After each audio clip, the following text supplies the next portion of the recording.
بسم الله الرحمن الرحيم. الحمد لله والصلاة والسلام على رسول الله صلى الله عليه وسلم. أما بعد فأعوذ بالله من الشيطان الرجيم. بسم الله الرحمن الرحيم. وَلَنَبْلُوَنَّكُمْ بِشَيْءٍ مِّنَ الْخَوْفِ وَالْجُوعِ وَنَقْصٍ مِّنَ الْأَمْوَالِ وَالْأَنفُسِ وَالثَّمَرَاتِ وَبَشِّرِ الصَّابِرِينَ الَّذِينَ إِذَا أَصَابَتْهُمْ مُصِيبَةٌ قَالُوا إِنَّا لِلَّهِ وَإِنَّا إِلَيْهِ رَاجِعُونَ. صدق اللہ العظیم. ہم سب کے مخدوم و محترم اور اس پورے خطے کے استاذ الاساتذہ اور مربی حضرت مولانا حفظ الرحمان صاحب دامت برکاتہم، آپ کی اس مسجد کے امام و خطیب، آپ کے سماجی امور کے امام حضرت مولانا مفتی خالد صاحب دامت برکاتہم، دیگر اس علاقے کے ممتاز اہل علم و دانش، بزرگوں اور عزیز دوستوں، اس نے اتفاق بڑی شدید گرمی کے عالم میں بارش کے چند قطرے اور اللہ کی رحمت کے چند قطرے پڑے، اسے ہم اپنے لیے اور آپ سب کے لیے نیک فال سمجھتے ہیں، فال نیک سمجھتے ہیں. دوسری بات یہ ہے، کافی وقت گزر چکا، میں 2-3 مختصر نکات آپ کے سامنے رکھنا چاہوں گا. سب سے پہلی بات یہ ہے کہ ہم نے قرآن مجید کی ایک آیت آپ کے سامنے تلاوت کی، نمازوں میں آپ نے سنا ہوگا، لیکن اس آیت کا تعلق ملک کے اور دنیا کے موجودہ حالات سے بہت گہرا ہے. یہ آیت ہمیں زندگی کا لاہ عمل بتاتی ہے. یہ آیت ہمیں سخت ناامیدی کے عالم میں امید سے بہرور کرتی ہے. ملک کے جو حالات ہیں وہ آپ کے سامنے ہیں. میں حالات کا رونا رونے کا قائل نہیں ہوں. میں تکلیفوں اور آزمائشوں پر آہ و فغاں کرنے کا قائل نہیں ہوں. میں یہ سمجھتا ہوں کہ ہر ظلم اور ستم کی سیاہ چادر سے ایک نئی صبح امید پھوٹے گی، ایک نیا مستقبل ہماری نگاہوں کے سامنے آئے گا. اس لیے کہ فیصلے ایوان اقتدار میں نہیں کیے جاتے ہمارے تقدیر کے، بلکہ اللہ کے دربار میں کیے جاتے ہیں. ان الحکم الا للہ، جو فیصلہ ہوگا وہ صرف اللہ کا ہوگا، اور ہم اور پوری دنیا کے حالات اللہ کے فیصلے کے تابع ہیں. ایک ذرہ اس کے حکم اور اجازت کے بغیر ہل نہیں سکتا. تو بے وجہ ان حالات کا رونا رونے اور اپنے درد کی داستاں سنانے اور اپنے آزمائشوں کے قصے اور کہانی لوگوں تک پہنچانے کے بجائے ان حالات میں قرآن نے ہمیں کیا پیغام دیا، قرآن ہمیں کس دعوت فکر و عمل کی دعوت دیتا ہے، اس پر ہماری نگاہ ہونی چاہیے.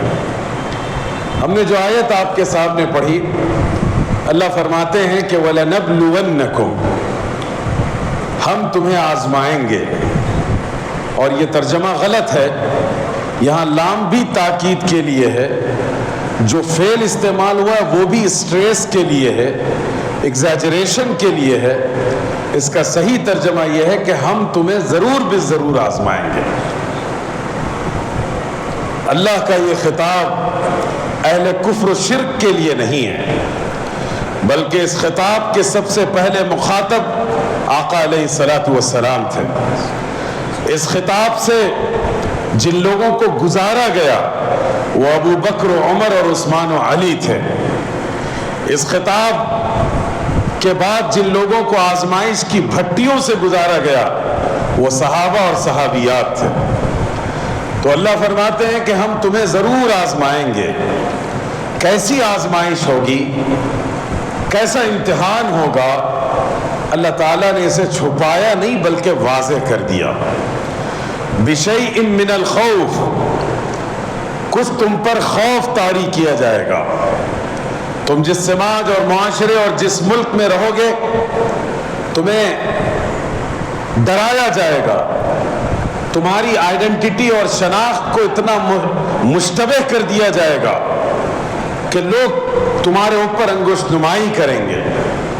لوگ کہیں گے یہ دہشت گرد ہے، یہ مدرسے کا طالب علم ہے، اسے مارو، اس کی موب لنچنگ کر دو، اس کے مال کو لوٹ لو. آج صورتحال یہ ہے کہ ٹرینوں میں آپ سفر نہیں کر سکتے، زندگیاں محفوظ نہیں ہیں. سڑکوں پر دلی سے یو پی اور اگر اتراکھنڈ تک آپ جانا چاہیں، سال کے 3-4 ماہ ایسے ہوتے ہیں لوگ گھبراتے ہیں ان سڑکوں پر گاڑی چلانے سے. ایک ایسا خوف، ایک ایسا ٹیرر کریٹ کر دیا گیا ہے.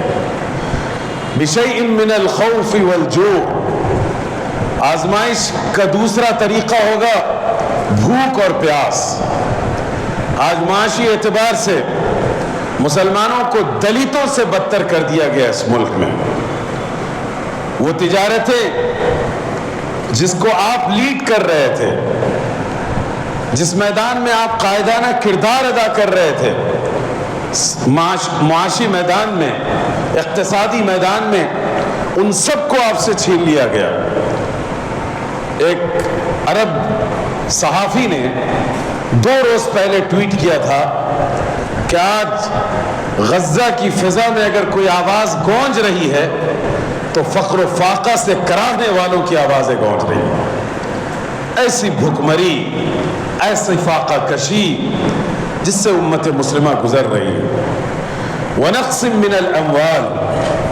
تمہاری مال، تمہارا دولت، تمہارا بزنس، اس کو کھرچ کے لے لیا جائے گا، غنڈہ گردی کی جائے گی.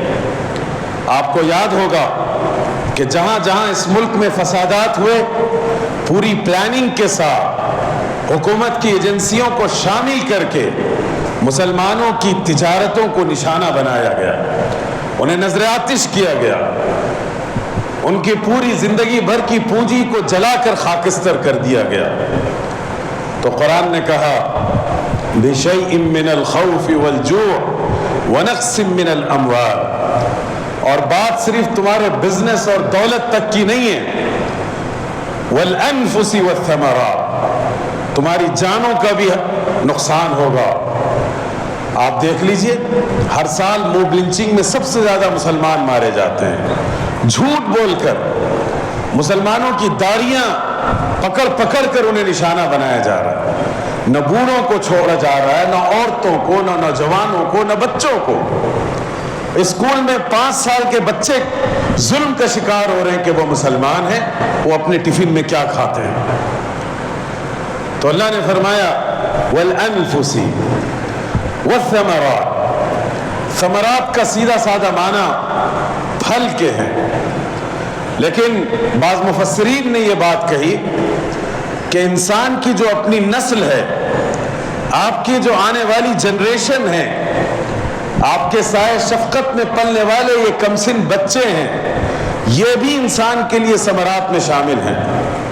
آپ دیکھیے نیشنل ایجوکیشن پالیسی کے ذریعے جو بچے آپ کے اسکولوں میں پڑھ رہے ہیں، ان بچوں کے ایمان پر ڈاکہ ڈالا جا رہا ہے، ان سے ان کی تہذیب چھینی جا رہی ہے، ان کی ثقافت پر حملہ کیا جا رہا ہے. تو اس طریقے سے اللہ تعالیٰ نے فرمایا کہ ہم تمہیں ضرور بالضرور آزمائیں گے، تمہیں ڈرایا جائے گا، تمہارا مال تم سے چھینا جائے گا، تمہارے گوشے جگر کو تمہارے سامنے اس کا خون کر دیا جائے گا، تمہارے اقتصادی صورتحال کو ایسی ناکہ بندی کی جائے گی کہ تم فقر و فاقہ کے شکار ہو جاؤ گے. اللہ نے فرمایا کہ یہ سب ہوگا، تو ہمیں پھر گھبرانا کس بات سے؟ یہ اللہ کی آزمائش ہے، اللہ کا امتحان ہے، اللہ کی طرف سے دیا ہوا ایک ٹیسٹ ہے. اللہ آزمانا چاہتے ہیں کہ جو کلمہ لا الہ الا اللہ محمد رسول اللہ صلی اللہ علیہ وسلم آپ نے پڑھا تھا، کیا آپ نے اس کلمے کی حقیقت کو سمجھا یا نہیں سمجھا؟ میرے عزیز دوستوں، یہ جو کلمہ ہم بچپن سے اپنے بچوں کو پڑھاتے ہیں، تو آج کل ہم اسے بس ایک وظیفہ سمجھتے ہیں، اسے ایک بابرکت جملہ سمجھتے ہیں، لیکن حقیقت میں یہ ہے اس کائنات میں سب سے انقلابی کوئی نعرہ ہو سکتا ہے تو وہ نعرہ لا الہ الا اللہ محمد رسول اللہ صلی اللہ علیہ وسلم ہے۔ کیسے؟ عجیب بات یہ ہے کہ یہ کلمے کا آغاز لا سے ہوتا ہے، یہ کلمہ اس کا آغاز اللہ سے نہیں ہوتا، کلمے کا آغاز اللہ کے رب اور مالک اور خالق ہونے سے نہیں ہوتا، بلکہ اللہ نے عجیب کلمہ ہمیں دیا ہے کہ اس کی ابتدا لا سے ہو رہی ہے۔ کیا مطلب ہے؟ مطلب یہ ہے کہ پہلے ہم سے مطالبہ کیا گیا کہ تم نکار دو دنیا کی طاقتوں کو، ارباب اقتدار کو، سپر پاورز کو، دنیا کی اقتصادی اور معاشی طاقتوں کو، دنیا میں جتنے ازمس اور مذاہب اور دھرم ہیں ان سب کو نکار دو، ان کو ریجیکٹ کر دو، ان کو ریفیوز کر دو، اور پھر اس کے بعد الا اللہ کا اقرار کرو۔ آپ ہزار الا اللہ کی ضربیں لگا لیں، اگر لا پر آپ کا ایمان نہیں ہے تو آپ کے ایمان کا کوئی اعتبار نہیں ہے۔ تو اندازہ لگائیے جس دین کو آپ نے قبول کیا ہے، جس دین کو اپنے گلے لگایا ہے، وہ دین آپ کو وہ طاقت اور توانائی عطا کرتا ہے، آپ کو وہ جذبہ اور حوصلہ عطا کرتا ہے کہ دنیا کے جتنے طاغوت ہیں، دنیا کی جتنی طاقتیں ہیں، جتنی تہذیبیں اور مذاہب ہیں، ان سب کو ان کے منہ پر کہیے کہ ہم تمہیں مانتے نہیں، ہم تمہیں تسلیم نہیں کرتے، ہم صرف الا اللہ پر یقین رکھتے ہیں۔ اور الا اللہ کا مطلب یہ نہیں ہے کہ کوئی معبود نہیں ہے سوائے اللہ کے، اس کا مطلب یہ ہے کہ ہماری تقدیر کا مالک اگر کوئی ہے تو صرف اللہ ہے، ہمارا مقدر کوئی بنا سکتا ہے یا بگاڑ سکتا ہے تو وہ صرف اللہ ہے، نہ حکومتیں بنا سکتی ہیں، نہ ارباب اقتدار، نہ ایوان اقتدار ہماری تقدیر کا مالک ہے۔ اس الا اللہ کا مطلب یہ ہے کہ یہ جبین نیاز اگر کہیں خم ہوگی تو صرف اللہ کے در پر، نہ ہم سوریہ نمسکار کریں گے، نہ ہم سرسوتی کی پوجا کریں گے، نہ ہم دھرتی کی پوجا کریں گے، ہم صرف ایک اللہ کو مانیں گے، اسی کو اپنا معبود سمجھیں گے۔ تو میرے بزرگوں، یہ جو کلمہ لا الہ الا اللہ ہے، اس کو کوئی کسی صوفی اور بزرگ کا وظیفہ مت سمجھیے، یہ اس کائنات کا سب سے طاقتور اور نعرہ بھی ہے اور جملہ بھی ہے، جو ہمارے اندر ایک انرجی، ایک طاقت، ایک الیکٹرک شاٹ اپنے اندر پیدا کر دیتا ہے۔ دوسری بات، آپ یہ کیوں سمجھتے ہیں ان ہلکے پھلکے حالات کو دیکھ کر کہ پوری اسلامی تاریخ میں سب سے زیادہ آپ ستائے گئے ہیں، سب سے زیادہ آپ پر ظلم ڈھائے گئے ہیں، سب سے زیادہ ظالموں کے شکار آپ بنائے گئے ہیں؟ آپ کا تو کچھ امتحان بھی نہیں لیا گیا۔ آقا علیہ الصلوۃ والسلام کی زندگی پر نگاہ کیجئے، آپ یاد کیجئے وہ مکہ جو سراپا رسول اللہ صلی اللہ علیہ وسلم کو یہ سرٹیفکیٹ دے رہا تھا کہ انت الصادق والامین، آپ ہی سچے ہیں، آپ امانت دار ہیں، ما جربنا علیک الکذب، ہم نے آپ پر کبھی جھوٹ کا کوئی تجربہ اور شائبہ تک نہیں دیکھا۔ وہی مکہ اور اسی مکہ کے باشندے اور آپ کے اپنے رشتہ دار کلمہ لا الہ الا اللہ پڑھنے کے بعد آپ کے دشمن بن گئے، گھر گھر اور گلیوں کوچوں پر جا کر لوگوں کے سامنے یہ پروپیگنڈا کرنے لگے کہ هو الساحر والمجنون، یہ تو پاگل ہیں نعوذ باللہ اور مجنون ہیں، یہ جادوگر ہیں۔ کبھی آپ اس اذیت سے گزرنا چاہیں تو اپنے خاندان والوں کے منہ سے اپنی غیبتوں کو سن کے دیکھیے، کتنی تکلیف ہوگی، کتنا برا لگے گا۔ تو اندازہ لگائیے کہ وہ پورا مکہ جہاں حضور صلی اللہ علیہ وسلم کے حق میں گواہی دے رہا تھا، ان کے کردار کی، ان کے صدق گفتار کی، آج وہی مکہ آپ کے خلاف واویلا اور شور مچا رہا ہے اور پروپیگنڈا کر رہا ہے۔ حضور صلی اللہ علیہ وسلم کس ایموشنل ڈیمیج کے شکار ہوئے ہوں گے، ان کے احساسات و جذبات کو کتنی ٹھیس پہنچی ہوگی، کبھی اندازہ لگائیے۔ آگے بڑھیے، اسی مکہ میں حضور صلی اللہ علیہ وسلم کا سوشیو اکنامیکل بائیکاٹ کیا گیا۔ شعب ابو طالب کی وادی میں 3 سال رسول اللہ صلی اللہ علیہ وسلم اور صحابہ کو گزارنے پڑے۔ کس عالم میں کہ کوئی آپ کو کھانا بیچ نہیں سکتا، آپ جو شعب ابی طالب میں جو اہل ایمان ہیں ان کی بچے اور بچیوں کا نکاح کسی سے نہیں ہو سکتا، کوئی سماجی تعلقات نہیں ہوں گے۔ سیرت نگاروں نے لکھا ہے کہ شعب ابی طالب میں لوگوں کو گوشت اور کھانے کی چیزیں میسر نہ ہوتی تھی تو درخت کے پتے اور گھاس کھا کر گزارتے تھے۔ اور سیرت نگاروں نے یہ بھی لکھا ہے کہ گھاس اور درخت اور پتے کھا کھا کر ان کے پیخانے اتنے سخت ہو گئے تھے کہ جیسے لگتا تھا کوئی پتھر اپنے پیٹ سے نکال رہا ہو۔ ان اذیتوں سے گزارا گیا۔ یاد کیجئے کہ اسی مکہ سے جب آپ صلی اللہ علیہ وسلم طائف کا رخ کیا اور وہاں جا کر آپ نے اہل طائف سے بڑی امید باندھی تھی، لیکن ان کا جو رد عمل تھا اور ان گماشتوں اور بدبختوں نے جس طرح رسول اللہ صلی اللہ علیہ وسلم کے ساتھ ظلم اور زیادتی کیا کہ آپ کے جسم مبارک پر سنگباری کی گئی، آپ کا جسم لہو لہان ہو گیا، آپ کے جوتے خون سے بھر گئے، ان تمام کے باوجود اللہ کے رسول صلی اللہ علیہ وسلم نہ اپنی دعوت سے ایک قدم پیچھے ہٹے، نہ اپنی موقف پر کمپرومائز کرنے کی کوشش کی۔ آگے بڑھیے، موب لنچنگ کی بات کرتے ہیں۔ اسلامی تاریخ میں سب سے پہلی موب لنچنگ حضرت سمیہ رضی اللہ تعالیٰ عنہ کی مکہ کی پتھریلی وادیوں میں ہوئی۔ آپ وہیں حضرت خبیب کے موب لنچنگ کو یاد کیجئے، کیسی کیسی اذیتوں سے رسول اللہ صلی اللہ علیہ وسلم اور صحابہ کو گزرنا پڑا۔ آپ یاد کیجئے کہ بلال حبشی کے ساتھ کیسا ظالمانہ رویہ مکہ کا سماج کر رہا تھا، اور ظلم کی یہ داستان یہاں تھمتی نہیں ہے۔ حضور صلی اللہ علیہ وسلم کو وہ مکہ جو ان کے آبا و اجداد کا وطن تھا، جہاں ان کے پشتینی مکان تھے، جہاں ان کے اقربا اور رشتہ دار تھے، ان سب کو داغ فراق دے کر مدینہ جا کر پناہ لینی پڑی۔ یہ کیا کم بڑا غم تھا؟ مدینہ گئے، اور اس سے پہلے مکہ میں حضور صلی اللہ علیہ وسلم کی بیٹیوں کے شوہروں سے طلاق دلوائی گئی۔ اس طرح رسول اللہ صلی اللہ علیہ وسلم کو اذیت پہنچائی گئی۔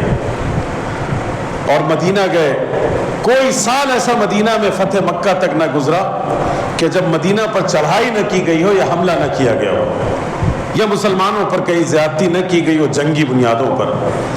اس طرح ستایا گیا، ظلم ڈھائے گئے، پرسیکیوشن کیا گیا، لیکن قربان جائیے آقا جناب محمد رسول اللہ صلی اللہ علیہ وسلم اور ان کے وفا شعار صحابہ پر کبھی ان کی زبان پر ایک حرف شکایت نہ آئی، کبھی اللہ سے نا امید نہ ہوئے، کبھی غیر اللہ سے کوئی امید نہیں باندھی۔ یہ ہے ایمان، یہ ہے کلمہ لا الہ الا اللہ محمد رسول اللہ صلی اللہ علیہ وسلم کی تاثیر۔ اور بات صرف عہد صحابہ تک نہیں ہے، آپ اسلامی تاریخ اٹھا کر دیکھیں گے، کوئی صدی ایسی نہیں گزری 1400 سال میں جب مسلمانوں پر کوئی قیامت نہ ڈھائی گئی ہو۔ مسلمانوں کے ملک کو برباد کر دیا گیا، کتب خانے جلا دیے گئے، دریاؤں میں کتابوں کی سیاہی سے دریا کا پانی سیاہ ہو گیا، ایسے ایسے ظلم کیے گئے، ایسی ایسی زیادتی کی گئی۔ اور یہی اس تاریخ کے حوالے سے یہ نقطہ بتانا چاہتا ہوں کہ مسلمانوں کے سوا دنیا میں اگر کوئی قوم ہوتی جس پر ظلم کی یہ داستان رچی جاتی تو وہ قوم اس دنیا سے فنا ہو چکی ہوتی۔ یہ تو کرشمہ سازی ہے، جادوگری ہے کلمہ لا الہ الا اللہ کی، کہ ہزار ہمیں مٹانے کی کوشش کی جاتی ہے اور ہم اتنی طاقت کے ساتھ ابھر کر سامنے آتے ہیں۔ تو میرے دوستوں، عزیز نوجوانوں اور بزرگوں، حالات کا رونا مت روئیے، نا امیدی کو اپنے ذہن و دماغ سے نکال دیجئے، اور اللہ پر ایمان کے ساتھ، توکل اور اچھی امید کے ساتھ جدوجہد کیجئے، محنت کیجئے اور اپنے مقاصد کو حاصل کرنے کی کوشش کیجئے۔ میں دوسری بات آپ کو یہاں بتا دوں اسی حوالے سے کہ اس ملک میں آپ کو مائنورٹی کہا جاتا ہے، اقلیت کہا جاتا ہے۔ اقلیت کا مطلب ہوتا ہے ایک چھوٹا سا گروہ جو اپنی جان، اپنی مال، اپنی عزت و آبرو کو بچانے کے لیے دوسروں کے رحم و کرم کا محتاج ہو۔ لیکن یہ دھوکہ ہے، یہ فریب ہے اور یہ دغا ہے۔ سب سے پہلی بات، 20-22 کروڑ کی تعداد اگر کسی قوم کی ہو تو اس کو اقلیت کہا ہی نہیں جا سکتا، یہ جھوٹ ہے۔ اور دوسری بات یہ ہے کہ قرآن نے تو کچھ اور بات کہی تھی۔ قرآن نے کہا تھا کہ کتنے ہی چھوٹے گروہ بڑی جماعتوں پر غالب آ گئے، بڑے لشکر پر غالب آ گئے۔ آپ پوری اسلامی تاریخ میں جتنے وارز ہوئے ہیں، جتنی جنگیں ہوئی ہیں، ان کی تاریخ اٹھا کر دیکھیے، غزوہ بدر سے لے کر اخیر تک 313 ہیں تو 1000 سے زائد ہیں مخالف لشکر میں لوگ، 1/3 اور 2/3 کا فرق ہے۔ پوری اسلامی تاریخ میں جتنی جنگیں آپ نے جیتی ہیں، وہاں مسلمان کبھی تعداد میں زیادہ نہیں تھے اپنے دشمن لشکر کے مقابلے میں، لیکن ان کا ایمانی جنون، ان کا اپنے دین سے والہانہ تعلق اور ایثار اور قربانی کا ایسا جذبہ جس کے سامنے تیغ و تفن کی قیمت اور حیثیت ختم ہو جاتی تھی، اس طرح انہوں نے اپنے دین کی سربلندی کے لیے قربانیاں دی۔ تو نہ آپ اقلیت میں ہیں، اور نہ اقلیت کا مطلب یہ ہے کہ آپ کمزور ہیں، کسی کے رحم و کرم پہ جی رہے ہیں۔ آپ کی ایک ہی شناخت ہے اور وہ ہے کلمہ لا الہ الا اللہ۔ یہی شناخت اگر ہم اس کی قدر کریں گے، وہ طاقت اور توانائی دے گا کہ لاکھوں کے لشکر اور کروڑوں کی آبادی پر آپ غالب رہیں گے، اپنے اخلاق سے، اپنے کردار سے، اپنے بیہیویئر اور رویے سے۔ اور اگر آپ نے اس کلمے کی شناخت کو کھو دیا، آپ کی حیثیت کتا، بلی اور جانوروں سے زیادہ نہیں ہوگی۔ اس لیے اس ملک میں آپ کمزور نہیں ہیں، ناتواں نہیں ہیں، آپ طاقتور ہیں۔ اور اگلا جملہ سنیے کہ اس ملک کی سب سے طاقتور کوئی کمیونٹی ہے تو وہ مسلمان ہے۔ میں آپ کو خوش کرنے کے لیے نہیں کہہ رہا ہوں، آپ کے جذبات سے کھیلنے کے لیے نہیں کہہ رہا، میں آپ کو ثابت کر کے دکھاؤں گا۔ اندازہ لگائیے کہ ایک ایسا پرائم منسٹر جس کی حکومت اور جس کا اقتدار کم و بیش 1.25 ارب سے زیادہ آبادی پر ہو۔ آپ جانتے ہیں نا 1 ارب 30 کروڑ کی آبادی ہے آپ کے ملک کی۔ اتنی بڑی آبادی پر حکومت کرنے والی برسر اقتدار پارٹی کا وزیر اعظم انتخابات میں چند ہزار ووٹ حاصل کرنے کے لیے آپ کے نام کا وظیفہ پڑتا ہے۔ سوچیے آپ، ہمارے بزرگان دین شفا کے لیے، بیماری اور آزار سے حفاظت کے لیے جیسے اللہ کے نام اور اسماء حسنہ کا وظیفہ دیتے ہیں، تو کسی بزرگ نے مودی کو وظیفہ بتا دیا ہے کہ الیکشن جیتنا ہے تو مسلمان مسلمان، اسلام مسلمان کرو، جیت جاؤ گے۔ اور ماشاءاللہ وظیفہ کام بھی کر رہا ہے۔ یہی اس ملک کے ہوم منسٹر کا حال ہے۔ بھلا بتائیے، اتنی بڑی جمہوری طاقت کا ہوم منسٹر ہو اور اسے جیتنے کے لیے وہ مجبور ہو اسلام اور مسلمانوں کا نام لینے پر، یہ کوئی معمولی بات نہیں ہے۔ سوچا کیجئے، مطلب ایک چھوٹی سی آبادی 22 کروڑ کی، اور اس کے مقابلے میں 1 ارب 10 کروڑ کی آبادی ہے۔ آپ کو ان میں سے کسی کا نام یاد نہیں آتا؟ جا جا کر آپ وہی ہے، اسلام مسلمان، اسلام مسلمان، 3 طلاق، وقف۔ آخر کیوں ہے؟ ان کے پیر بابا نے بتا دیا تھا کہ یہی وظیفہ پڑھو گے تو کامیاب ہوگے، ورنہ ناکام ہو جاؤ گے۔ اتنی تاثیر ہے آپ کے نام میں۔ اس لیے یہ ذہن سے نکال دیجئے کہ آپ کمزور ہیں، ناتواں ہیں، لاچار ہیں، آپ کی کوئی قیمت اور حیثیت نہیں ہے۔ میں دوبارہ اس جملے کو دہراتا ہوں کہ اس ملک کی سب سے طاقتور کوئی کمیونٹی ہے تو وہ مسلمان۔ میں اور اس کی مثال دوں، اس ملک میں عیسائی ہیں، بدھسٹ ہیں، جینی ہیں، سکھ ہیں، ایتھسٹ ہیں، یہودی ہیں، مختلف ذات کے ماننے والے ہیں، کبھی پارلیمنٹ میں کوئی قانون عیسائیوں کے خلاف بنا؟ سکھوں کے خلاف بنا؟ جینی اور بدھسٹ ہیں ان کے خلاف کوئی قانون بنا؟ آپ نے دیکھا پچھلے چند سالوں میں؟ کیا بات ہے کہ آپ ہی کے خلاف قانون بنتے ہیں۔ اب میں اس کا راز آپ پر کھولنا چاہتا ہوں۔ آج کی دنیا میں ہندوستان سے لے کر امریکہ، یورپ اور افریقہ تک چلے جائیے، پوری دنیا میں کوئی نظریاتی طاقت اگر سپر پاور ہے تو وہ اسلام ہے۔ اسلام کے سوا کوئی مذہب، کوئی دھرم، کوئی ازم، کوئی تمدن اس کے سامنے کھڑا نہیں ہو سکتا۔ بات سمجھ پا رہے ہیں آپ لوگ میں کیا کہہ رہا ہوں؟ کہ اگر امریکہ کو آپ اسلحہ کے اعتبار سے سپر پاور سمجھتے ہیں تو آئیڈیالوجی اور نظریے کے اعتبار سے پوری دنیا میں اگر کوئی آئیڈیالوجی سپر پاور کہلانے کے لائق ہے تو وہ اسلام ہے۔ یہی وجہ ہے کہ صدر امریکہ سے لے کر وزیر اعظم ہند تک سب کو اگر تکلیف اور آپتی ہے تو اسلام سے۔ تو یہ 2-3 نکات میں نے اس لیے کہے، میں ملک کے مختلف علاقوں میں آتا جاتا ہوں، میرا احساس یہ ہے کہ ہم مولویوں نے تقریر کر کر کے آپ کو ڈرا دیا ہے بہت، اور بیچارے سہمے ہوئے ہیں مسلمان۔ یقین مانیے آپ سے زیادہ طاقتور، آپ کے نظریہ حیات سے زیادہ سپر پاور آج کی دنیا میں نہ کوئی مذہب ہے نہ کوئی قوم ہے۔ دیکھیے آپ کے مدرسے میں، دارالعلوم میں دارالافتاء قائم ہے، آپ کوئی بزنس کرتے ہیں، نکاح و طلاق کا مسئلہ ہوتا ہے، تجارتی اختلاف ہوتے ہیں، آپ حضرت مولانا کے پاس، مفتی صاحب کے پاس جا کر مسئلہ حل کراتے ہیں، ایسا ہے نا؟ پوری ہندو قوم میں ایک دارالافتاء پورے ملک میں دکھا دیجیے جہاں جا کر کوئی ہندو کہے کہ پنڈت جی ہم فلاں بزنس کرنا چاہ رہے ہیں، یہ جائز ہے ناجائز ہے بتا دیں۔ کوئی نہیں، نہ دارالقضا ہے، نہ کوئی کاؤنسلنگ سینٹر ہے۔ یہی فرق ہے ہم میں اور ان میں۔ ان کو سب سے زیادہ تکلیف اس بات سے ہے کہ آج کی 21ویں صدی میں عیسائیوں نے اپنے مذہب کو اور اپنے مذہبی اقدار کو چھوڑ دیا، اپنی مذہبی کتاب کو پس پش ڈال دیا، اپنے پیغمبر کی تعلیمات کو فراموش کر دیا۔ ہندوؤں کے پاس نہ کوئی متفق علیہ کتاب ہے، نہ ان کے پاس کوئی نظام حیات ہے، نہ عقیدے کا کوئی تصور ہے۔ یہی حال تمام تہذیبوں اور مذہبوں کا ہے۔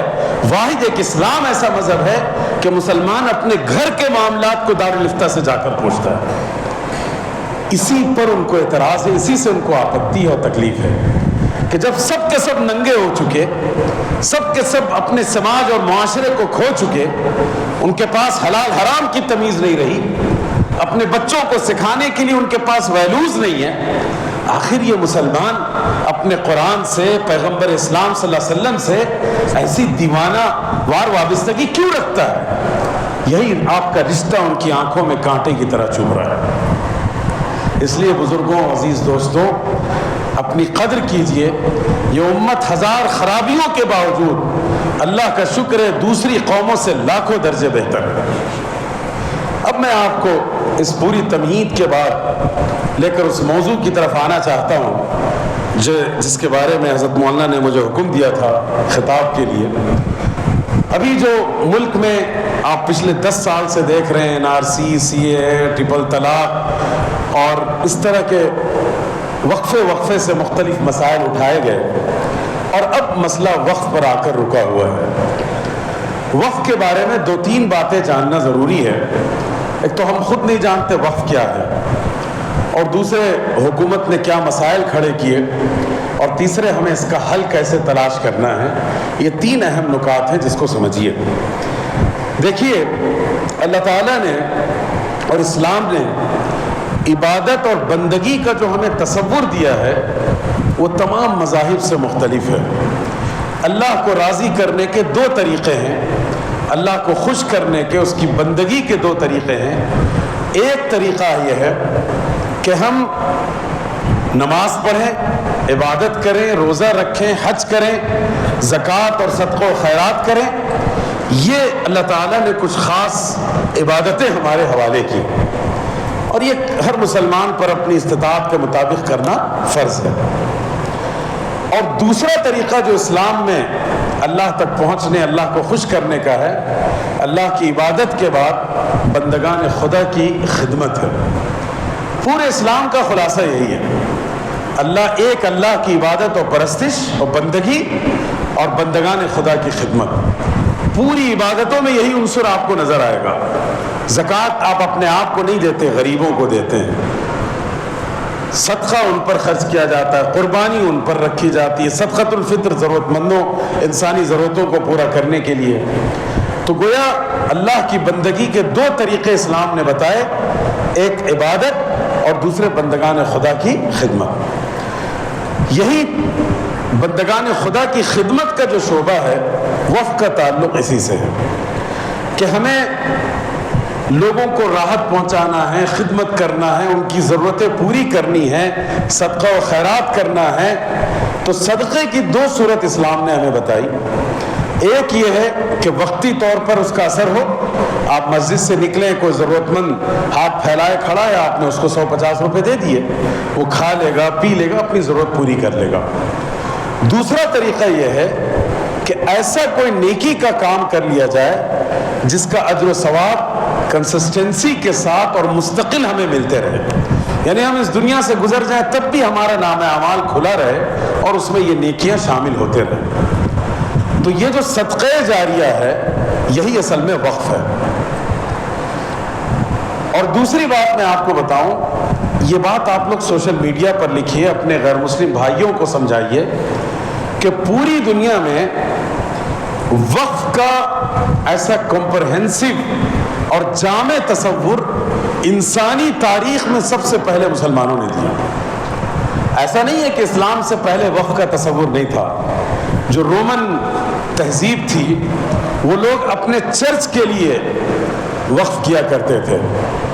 ہندوؤں کے پاس اپنی مندروں کے لیے زمین دان کرنے کا تصور تھا، لیکن پوری انسانی تاریخ میں وقف کے ذریعے سے انسانوں کی خدمت کا جو تصور تھا، وہ سب سے پہلے اسلام نے دیا۔ ورنہ صرف اپنی عبادت گاہوں کے لیے وہ لوگ وقف کیا کرتے تھے۔ اسلام نے جو تصور دیا اس میں دونوں ہیں، عبادت کے مقصد سے بھی کر سکتے ہو وقف، اور انسانوں کی خدمت کی نیت سے بھی وقف کر سکتے ہو، دونوں چیزیں جائز ہیں۔ دوسری بات وقف کے حوالے سے، تیسری بات میں آپ کو بتاؤں، وہ یہ ہے، اللہ کے رسول صلی اللہ علیہ وسلم کے دور میں صحابہ نے وقف کرنا شروع کیا، اور آپ کو حیرت ہوگی، سب سے پہلا وقف ایک یہودی نے کیا تھا رسول اللہ صلی اللہ علیہ وسلم کے اوپر۔ ایک یہودی مذہبی آدمی تھے، اور انہوں نے اپنی کتابوں میں رسول اللہ صلی اللہ علیہ وسلم کے بارے میں پڑھا تھا۔ تو غزوہ احد کے موقع پر رسول اللہ صلی اللہ علیہ وسلم کے پاس وہ آئے اور کہا کہ حضور میرے 7 باغات ہیں مدینہ میں۔ دوسری بات یہ کہی کہ میں اس جنگ میں آپ کی طرف سے لڑنا چاہتا ہوں، آپ ہمیں اجازت دیجئے۔ آپ صلی اللہ علیہ وسلم نے اجازت دے دی۔ پھر انہوں نے کہا کہ اگر میں جنگ میں کام آ گیا تو یہ میرے 7 باغ کی ملکیت میں آپ کی طرف منتقل کرتا ہوں۔ چنانچہ انہوں نے حضور صلی اللہ علیہ وسلم کے نام کیا، اور اتفاق سے غزوہ بدر میں وہ کام آ گئے، یعنی قتل کر دیے گئے۔ اس طرح وہ 7 باغ رسول اللہ صلی اللہ علیہ وسلم کے پاس آئے، اور پھر رسول اللہ صلی اللہ علیہ وسلم نے ان باغوں کو وقف کر دیا عوامی فلاح و بہبود کے لیے۔ اسی طرح حضرت علی نے وقف کیا، حضرت عثمان نے وقف کیا، اور حضرت عمر نے وقف کیا۔ خیبر میں جب حضرت عمر کو ایک زمین ملی تو رسول اللہ صلی اللہ علیہ وسلم کے پاس آئے اور کہا کہ حضور میری زندگی کی سب سے بہترین کوئی پراپرٹی اور قیمتی کوئی چیز میرے پاس ہے تو وہ خیبر کی زمین ہے، اور میں اس کو اللہ کے راستے میں خرچ کرنا چاہتا ہوں۔ تو آپ صلی اللہ علیہ وسلم نے ان سے کہا کہ ایسا کرو، ایک تحریر لکھ دو اور اس میں یہ بات کہہ دو کہ لا تباع اصلها، کہ اس کی جو اصل ہے، یہ جو پراپرٹی ہے، یہ فروخت نہیں کی جائے گی، ولا توہب، اور نہ ہدیے میں دیے جائے گی، ولا تورث، اور نہ وراثت میں منتقل ہوگی۔ اور اس کے ساتھ یہ لکھ دیا کہ اس زمین سے جو اناج نکلے گا، جو فائدہ ہوگا، وہ میں اللہ کے نام پر وقف کر دیتا ہوں اور لوگوں پر خرچ کیا جائے۔ یہ جو حضرت عمر کا یہ جملہ ہے، وقف نامہ ہے، یہ اصل میں وقف کی تاریخ کا پہلا تحریری دستاویزی وقف نامہ ہے۔ اس کے علاوہ بعض محدثین اور فقہاء نے لکھا ہے کہ کم سے کم مہاجرین میں سے 70 صحابہ نے وقف کیا۔ دیکھیے مہاجرین کا وقف کرنا بہت اہم ہے۔ کیوں؟ اس لیے کہ وہ تو اپنا گھر بار، پشتینی مکان سب کچھ چھوڑ کر مدینہ آ گئے تھے، زیرو لیول سے انہوں نے زندگی کا آغاز کیا۔ جو اہل مدینہ تھے، انصار تھے، ان کے پاس پراپرٹی تھی، ان کے پاس زمینیں تھیں، تو کہا کہ 70 مہاجرین نے کم سے کم وقف کیا۔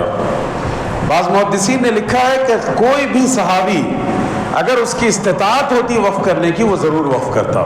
حضرت عائشہ کا بھی وقف ثابت ہے۔ تو بہرحال عہد صحابہ میں بڑے پیمانے پر وقف ہوتا رہا، اور وقف کی ایک حکمت بھی تھی۔ اس وقت جو اسلامک اسٹیٹ تھا، جو حکومت تھی، جو خلافت تھی ہماری، اس کے بیت المال میں اتنا پیسہ نہیں تھا کہ وہ مسلم سماج کی تعلیمی ضرورت کو مکمل کرے، صحت کی ضرورتوں کا لحاظ رکھے، اور ائمہ اور قضات اور معلمین کی تنخواہوں کا نظم کرے، فوجیوں کے خاندانوں کی کفالت کرے، مجاہدین کی ضرورتوں کا خیال رکھے۔ ظاہر ہے معمولی وسائل تھے۔ تو وقف کا یہ انسٹیٹیوشن قائم اس لیے کیا گیا تھا کہ جن شعبۂ حیات کو مدد ملنی چاہیے اور حکومت کا تعاون ملنا چاہیے، وہ نہیں ہو پا رہا ہے، تو یہ NGOs مل کر اس ضرورت کو پورا کر دیں۔ یہ اصل میں وقف کا تصور تھا۔ تو ایسا رفاہی نظام، ایسا خودکار نظام پوری انسانی تاریخ میں کبھی نہیں دیکھا گیا۔ اب آئیے میں اس وقف کے ایک اور پہلو کی طرف آپ کو لے چلتا ہوں۔ ہمیں یہ بتایا گیا حکومت کی طرف سے کہ وقف یہ چوروں اور ڈکیتوں کا ایک ادارہ ہے جو لوگوں پر ظلم کرتا ہے، ناحق لوگوں کی چیزیں وصول کر لیتا ہے۔ انسانی تاریخ میں وقف نے جیسے ہیومینیٹیرین اور ویلفیئر کام کیے ہیں، پوری دنیا کی کوئی تہذیب اور تمدن اس کی مثال پیش نہیں کر سکتی۔ کیسے؟ آپ کے گھروں میں برتن ہوتے ہیں، چینی کا برتن استعمال کرتے ہیں، یہ بہت قدیم صنعت ہے، اور چائنا کی یہ صنعت ہزاروں سال یا سینکڑوں سال قدیم ہے۔ تو ہوتا یہ تھا کہ سیریا میں، شام میں بڑے لوگ وہ چینی کے برتن منگایا کرتے تھے، اس میں کھایا کرتے تھے، اور ان کے پاس نوکر چاکر بیچارے کمسن بچے ہوا کرتے تھے۔ تو ظاہر ہے بچے ہیں، چینی کا نازک برتن ہے، ٹوٹ جائے گا، تو ان سے جب برتن ٹوٹ جاتے تو ان کا مالک ان بچوں کو مارتا، پیٹتا، سزا دیتا تھا، سرزنش کرتا تھا۔ شام میں ابن بطوطہ نے یہ بات لکھی ہے کہ مستقل ایک وقف قائم کیا گیا کہ اگر کسی بچے سے، کسی چائلڈ لیبر سے کوئی برتن ٹوٹ جائے تو مالک اس کو سرزنش نہ کرے، ہم اس کا ہرجانہ وقف کے پیسے سے ادا کریں گے۔ دیکھیے کتنا کریٹیو اور انوویٹو آئیڈیا تھا یہ۔ میں مثال دوں، مصر میں وقف کے ذریعے سے ملٹی اسپیشلٹی ہاسپٹل بنائے گئے، فری دوا اور علاج کی سروسز فراہم کی گئی۔ وہیں مصر میں ایک وقف اس مقصد کے لیے کیا گیا کہ جو ڈاکٹرز ہیں اور میڈیکل سائنس کے سائنٹسٹ ہیں، وہ لیبرٹی میں بیٹھ کر دواؤں پر ریسرچ کریں، اپنے روزگار اور اپنے بال بچوں کے نان نفقے کے لیے پریشان نہ ہوں۔ ایک وقف کے ذریعے سے ان کی پوری کفالت کی جاتی تھی۔ گویا میڈیکل سائنس کو ڈیولپ کرنے میں وقف کا کتنا بڑا کردار ہے۔ اسی طریقے سے ایسی عجوبہ روزگار مثالیں آپ کو ملیں گی کہ انسان کی عقل اس کے سامنے حیران ہو جاتی ہے۔ دنیا میں جتنی قدیم یونیورسٹیز قائم ہوئی وہ ساری کی ساری وقف کی بنیاد پر۔ سب سے پہلی یونیورسٹی اسلامی تاریخ میں کسی مرد نے قائم نہیں کی بلکہ ایک عورت نے قائم کی تھی، فاطمہ الفہریہ ان کا نام تھا۔ جامعۃ الزیتونہ کے نام سے قائم کیا گیا۔ وہ یونیورسٹی پوری کے پوری وقف کے اوپر منحصر تھی۔ وہاں کے اساتذہ کی تنخواہ، طلبہ کی کفالت، ان کی اسکالرشپ، ان کی کتابیں، ان کے تمام تر اخراجات وقف کی جائیداد سے پورا کیے جاتے تھے۔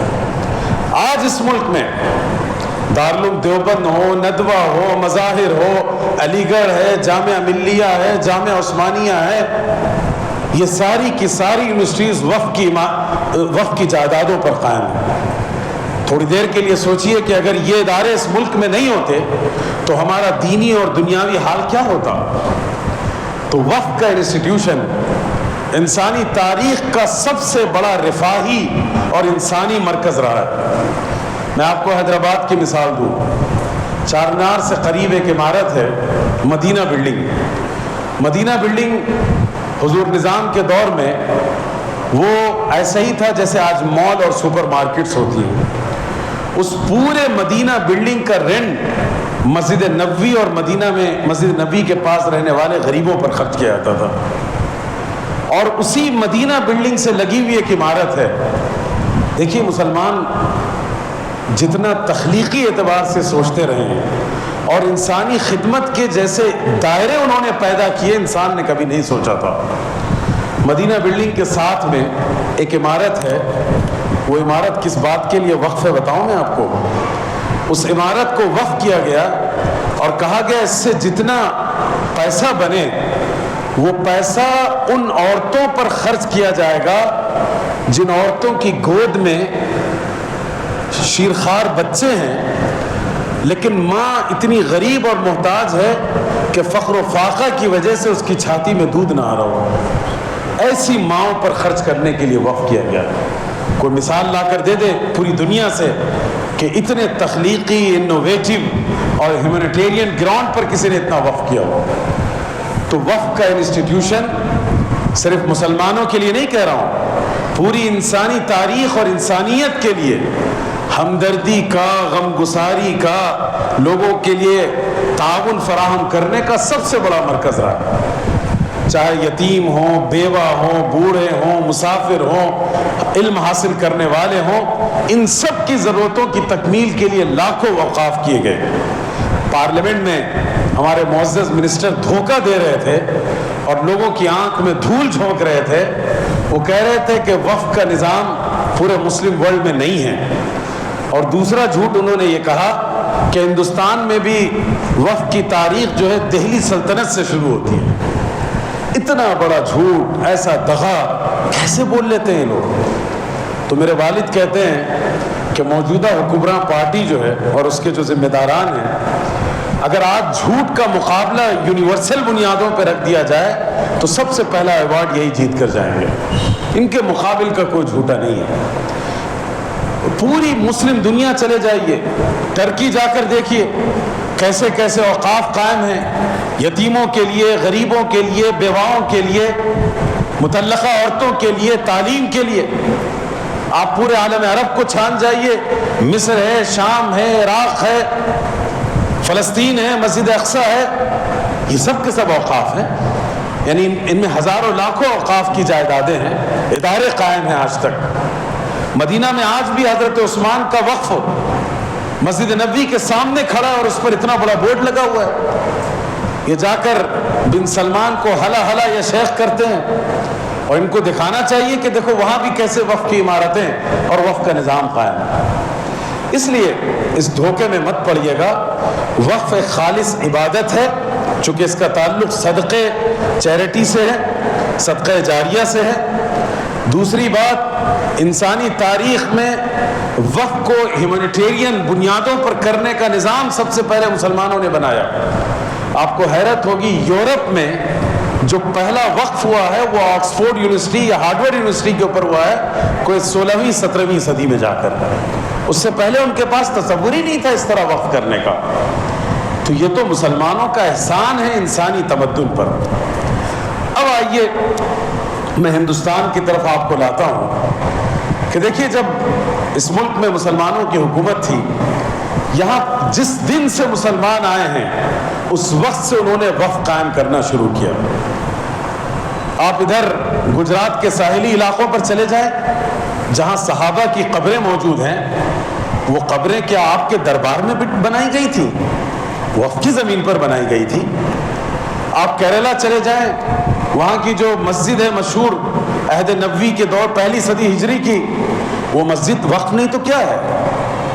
آپ دلی جائیں اور پورے ملک کے خاص طور پر ساحلی علاقوں میں چلے جائیں، تمل ناڈو، ہر جگہ آپ کو قبرستان، مسجد، عبادت گاہ یا یتیم خانے ملیں گے اور مسلمانوں نے قائم کیے. تو یہ سمجھنا کہ دلی سلطنت سے وفد کا آغاز ہوا یہ جھوٹ ہے. جس روز مسلمان اس ملک میں آئے تھے وہ اپنی اس پوری تہذیب اور اپنے اس پورے ورثے کے ساتھ داخل ہوئے تھے. تو ہر دور میں مسلمانوں نے وقف کیا اور ہندوستان وہ خوش نصیب ملکوں میں سے جس میں مسلمانوں نے بہت زیادہ وقف کیا. ہوا یہ کہ 1857 کے بعد جب اس ملک میں مسلمانوں کا آفتاب اقتدار غروب پذیر ہو گیا اور انگریز جو لٹیرے بن کر آئے تھے اس ملک میں، جو اس ملک کی دولت، اس ملک کے اقتصاد پر ڈاکہ ڈالنے کے لیے آئے تھے، ان چوروں اور غنڈوں نے مسلمانوں کے اوقاف پر ہاتھ ڈالنا شروع کیا اور مسلمانوں کے اوقاف سے کھلواڑ شروع کیا. جس عمارت اور جس پراپرٹی کو چاہتے تھے وہ اس پر قبضہ کر لیتے تھے. اس وقت ہمارے علماء نے تحریک چلائی، اوقاف کے تحفظ کی، انگریزوں سے بات چیت کرنے کی کوشش کی. چنانچہ اس طریقے سے 19ویں صدی کے بالکل اخیر میں باضابطہ اس ملک میں قانون بنا. پھر وہ قانون چلتا رہا جب آزادی ملی. اور یاد رکھیے گا یہ آزادی آپ کو بھیک میں نہیں ملی. اس آزادی کے 3 حصے ہیں جنگ آزادی کے. پہلا 2 حصہ جو انتہائی خون آشامی کا شکار تھا، جہاں صرف پھانسیاں دی جا رہی تھیں، قتل کیا جا رہا تھا، سینکڑوں لوگوں کو ایک ساتھ مار دیا جاتا تھا، ان دونوں فیس میں تنہا مسلمانوں نے اس ملک کی آزادی کی جنگ لڑی. اور جب تیسرا فیس شروع ہوا جو پرامن ایکٹیویزم کا تھا، جہاں یہ بات کی گئی کہ ہم اہنسا نہ کریں، اس موقع پر برادران وطن اس جنگ میں شامل ہوئے. ہم نے قربانی دی، آزادی حاصل کی. تو آزادی کے وقت جو کانسٹیٹیوشن بنایا گیا تھا اس میں مسلمانوں کے اوقاف اور مسلمانوں کے مذہبی تشخص ان تمام کی ضمانت دی گئی تھی. تو یاد رکھیے گا کہ یہ جو ہمیں ضمانت دی گئی تھی بھیک میں نہیں ملی تھی. ہمارے پرکھوں نے، آبا و اجداد نے جو خون کی ندیاں بہائی ہیں اور اپنے سر قلم کر کے اس ملک کو اور اس مٹی کو دیے تھے، اس کی وجہ کر ہمیں یہ حقوق دیے گئے. آرٹیکل 14 لے لیجئے، آرٹیکل 15 لے لیجئے، 25، 26، آرٹیکل 30، یہ تمام وہ دفعات ہیں ہمارے آئین ہند اور انڈین کانسٹیٹیوشن کے جو ہمیں برابری کا حق دیتے ہیں، آزادی دیتے ہیں، فریڈم آف چوائس دیتے ہیں، اپنے مذہبی ادارے قائم کرنے کا ہمیں حق دیا جاتا ہے، ان اداروں کو اپنے انداز سے چلانے کا ہمیں حق دیا گیا ہے. لیکن افسوس یہ ہے کہ اس ملک کے جو دستور ساز تھے ان کی نیتیں ٹھیک رہی ہوں گی، لیکن بعد میں جن لوگوں کے ہاتھ یہ دستور لگا اور ایوان اقتدار میں جو بیٹھے رہے وہ بہت ہی بدنیت لوگ تھے. انہوں نے طرح طرح سے مسلمانوں پر عرصے حیات تنگ کرنا شروع کیا. اور اب 77 سال صرف گزرے ہیں آزادی کے، اب ایسا لگتا ہے کہ جنگ آزادی کی ایک نئی جنگ ہمیں دستوری بنیاد پر لڑنا پڑے گا. کانسٹیٹیوشنل بنیادوں پر اپنے حقوق کے لیے پھر ہمیں کھڑے ہونا ہوگا تاکہ ہمیں اس ملک میں اچھوت نہ بنایا جائے اور ہمیں کسی دوسری اور تیسری ہجرت پر مجبور نہ کیا جائے.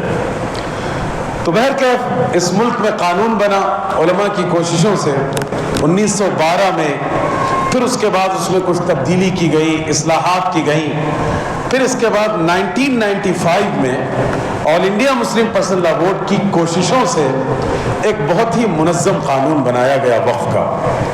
اور اس کے بعد اس میں جو کمیاں رہ گئی تھیں ان کی اصلاح 2010 میں اور 2013 میں کی گئی. لیکن خاص بات یہ ہے آزادی کے بعد سے لے کر 2013 تک جتنے امینڈمنٹس کیے گئے، جتنی اصلاحات اور ترمیمات کی گئیں، وہ سب کے سب مثبت انداز کی تھی. وہ قانون وقف کے اس ادارے کے تحفظ کے لیے کی گئی. لیکن 2024 میں جو وقف کا قانون بنایا گیا، اس کا انٹینشن، اس کی نیت، اس کا طریقہ کار سراسر ناانصافی، عدم مساوات، ظلم اور زیادتی پر مبنی تھا. اور اس کا مقصد ہی یہ تھا کہ وقف کی پراپرٹیز پر قبضہ کر لیا جائے، مسلمانوں کی عبادت گاہوں کو ان سے چھین لیا جائے، زمین میں جہاں ہمارے پرکھ اور بزرگ دفن ہیں اس زمین کو ان سے چھین لیا جائے اور اس پر عمارتیں کھڑی کر دی جائیں۔ اس نیت کے ساتھ، اس ناانصافی کے جذبے کے ساتھ موجودہ حکومت نے یہ قانون بنایا۔ بار بار یہ بات کہی جا رہی ہے کہ مسلمانوں کے حق میں ہیں، عورتوں کے حق میں ہیں۔ کیسے ہے ذرا بتا تو دیجئے۔ کہہ رہے ہیں کہ مسلمان ان کے سپورٹ میں ہیں۔ دیکھیے، ہر قوم میں دو طرح کے لوگ ہوتے ہیں، ایماندار اور ایمان فروش، اور یہ تاریخ قدیم ہے۔ عہد صحابہ کے بعد سے آپ یہ تاریخ دیکھتے رہے۔ بالکل ہم اقرار کرتے ہیں ہماری صفوں میں ایمان فروش موجود ہیں، چاہے وہ کسی درگاہ اور کسی آستانے سے تعلق رکھتے ہوں۔ تو یہ ایمان فروشوں کو ہم پر مسلط کیا جا رہا ہے اور کہا جا رہا ہے کہ یہ سب اس کے حق میں ہیں۔ تو بہرکیف اس قانون میں 44 تبدیلیاں لائی گئیں، اور یہ ساری تبدیلیاں سرے سے وقف کے حق میں نہیں ہیں اور امت مسلمہ کے حق میں نہیں ہیں۔ مثال کے طور پر اس میں قانون یہ بنایا انہوں نے کہ آپ ہم میں سے کوئی شخص اپنے مرنے سے پہلے اپنی آخرت کے لیے، اپنے ثواب جاریہ کے لیے کوئی زمین، کوئی مسجد کے لیے جگہ، مدرسے کے لیے جگہ وقف کرنا چاہتا ہے تو یہ کہتے ہیں کہ آپ وقف نہیں کر سکتے۔ کیوں نہیں کر سکتے؟ بھائی، یہ میرا موبائل ہے، میں اس کا اونر ہوں، میں چاہوں اسے استعمال کروں، اسے گفٹ کر دوں، اس کو پھینک کے کسی کو ماروں یا اسے پھوڑ دوں، یہ میری مرضی ہے نا۔ تو میری ملکیت پر میرا تصرف نہیں ہوگا تو آپ کا ہوگا۔ تو یہ کہتے ہیں کہ ہاں، اگر آپ کو اتنا ہی شدید تقاضا ہے تو 5 سال کی سرٹیفکیٹ لے کر آئیے کہ آپ بعمل مسلمان ہیں۔ اب یہ سرٹیفکیٹ کون دے گا؟ جماعت میں گئے نہیں گئے تو دوسرے مسلک کے لوگ کہاں سے یہ سرٹیفکیٹ لائیں گے؟ اور پیرامیٹر کیا ہے آپ کے پاس بعمل مسلمان ہونے کا؟ پوری اسلامی تاریخ میں فقہاء اسلام، محدثین نے ایسا کوئی پیرامیٹر فکس نہیں کیا۔ انہوں نے کہا کہ دنیا میں اگر کوئی مسئلہ نزاعی ہوگا ہم ظاہر پر فیصلہ کریں گے، آخرت میں انسان کے باطل کے اعتبار سے فیصلہ ہوگا، اللہ دل کے راز کو جانتا ہے۔ تو یہ انہوں نے شرط لگا دی کہ 5 سال تک پریکٹسنگ مسلم ہو۔ اب آپ نے 5 دن فجر چھوڑ دی، پتہ چلا نہیں باقی نیکیوں کا اعتبار نہیں، پھر 5 سال کو۔ کیسی جاہلانہ باتیں ہیں۔ یعنی قانون بنانے والے جن لوگوں نے یہ بنایا ہے، ایسا لگتا ہے نشے میں دھت ہو کر کچھ بھی لکھ دیا، کسی کلب میں بیٹھ کر یہ قانون بنا رہے تھے۔ اب دیکھیے یہ کتنی واہیات بات ہے۔ اسلام کا نظریہ یہ ہے کہ جس وقت کسی شخص نے اسلام قبول کیا وہ مکمل مسلمان ہیں۔ ان کی طرح جاتی واد نہیں ہے ہمارے پاس کہ یہ اعلیٰ درجے کا ہندو ہے، یہ کمتر درجے کا ہندو ہے، یہ درمیانی ہندو ہے۔ ہمارے پاس ہر کلمہ گو برابر ہے، اس کی حیثیت میں کوئی فرق نہیں کیا جا سکتا۔ جو مقام ایک امام کا ہے وہی مقتدی کا ہے، جو مدرسے میں پڑھانے والا شیخ الحدیث ہے اور جو سڑک پہ چلنے والا مسلمان ہے، سب کو یکساں حق ہے اپنے مذہب کے اعتبار سے۔ آپ کیسے یہ فرق کر سکتے ہیں؟ تو یہ انہوں نے دھاندلی کی۔ اسی طرح اس کا ایک وقف کا پروویژن ہے جس کو کہتے ہیں وقف بائی یوزر۔ وقف بائی یوزر کا مطلب یہ ہے، فقہ کی اصطلاح میں کہا جاتا ہے وقف بالاستعمال۔ مثال کے طور پر احمد آباد میں جو قدیم مسجد ہے، کتنے سال پرانی ہے؟ وہ موتی مسجد ہے، کیا ہے وہ؟ 300-400 سال سے تو زیادہ ہوگی۔ 400 سال پرانی وہ مسجد ہے۔ اب آپ امام صاحب کو جا کے پکڑ لیجئے کہ یہ حضرت پیپر دکھائیے، یہ مسجد کس نے وقف کی تھی، کیسے وقف ہوئی، کوئی بتا پائے گا؟ جامع مسجد دلی کی، اس کے پیپر کون لا کے آپ کو دے سکتا ہے؟ ممبئی کی علی بابا درگاہ، کیا نام ہے جو حاجی علی درگاہ، وہاں کے متولی سے کہیے کہ بھائی ہمیں پیپر دیجئے، کس نے وقف کی، یہ زمین کیسے یہاں مزار بنا اور یہ پورا آستانہ کیسے بنا، کون پیش کرے گا؟ ارے ہمارے پاس اپنے باپ دادا کی زمینوں کے پیپر نہیں ہیں اور ہم جو ہے 400-600 سال پرانے پیپر لا کے دیں گے؟ یہی بات ہم ان سے پوچھ لیں، آپ کے دادا آپ ہی کے دادا تھے، اس کا ثبوت دے دیجئے۔ اپنے باپ کا ثبوت نہیں پیش کر سکتے، جو پرانے بزرگ لوگ ہیں وہ اپنے دادا کا ثبوت کیسے دیں گے؟ مطلب ایسی نامعقول باتیں۔ بھائی اس ملک میں قانون ہی نہیں تھا پیپر پیش کرنے کا، وقف کے بارے میں یہ قانون ہی نہیں تھا کہ اس کا ڈاکومنٹیشن ہوگا، اس کے پیپر ہوں گے۔ یہ قانون تو بہت بعد میں بنا نا، تو آج کا قانون آج سے 500 سال پرانی عمارت پر آپ کیسے لگا سکتے ہیں؟ تو وقف بائی یوزر کا قانون بنایا گیا تھا۔ سوری میں کرسی لے لوں۔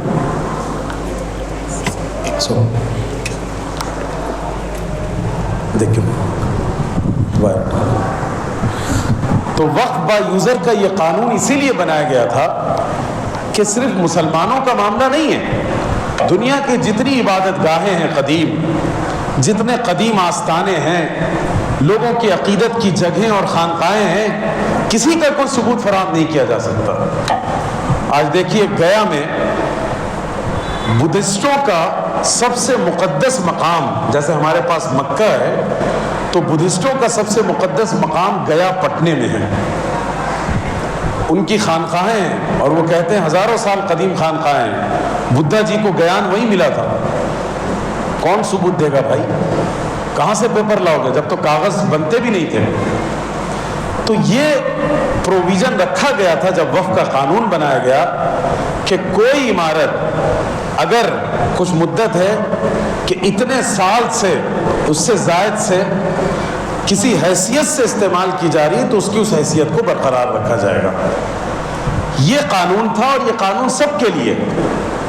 انہوں نے مسلمانوں کو کہا کہ اب وقف بائی یوزر ختم کر دیں گے تو تمہاری جتنی مسجدیں ہیں، مدرسے ہیں، جتنی خانقاہیں ہیں، درگاہیں ہیں، آستانے ہیں، امام باڑے ہیں جو 50-60 سال پرانے ہیں، ان سب پر قبضہ کرنے کی راہ یہ ہموار کر رہے ہیں اپنے لیے۔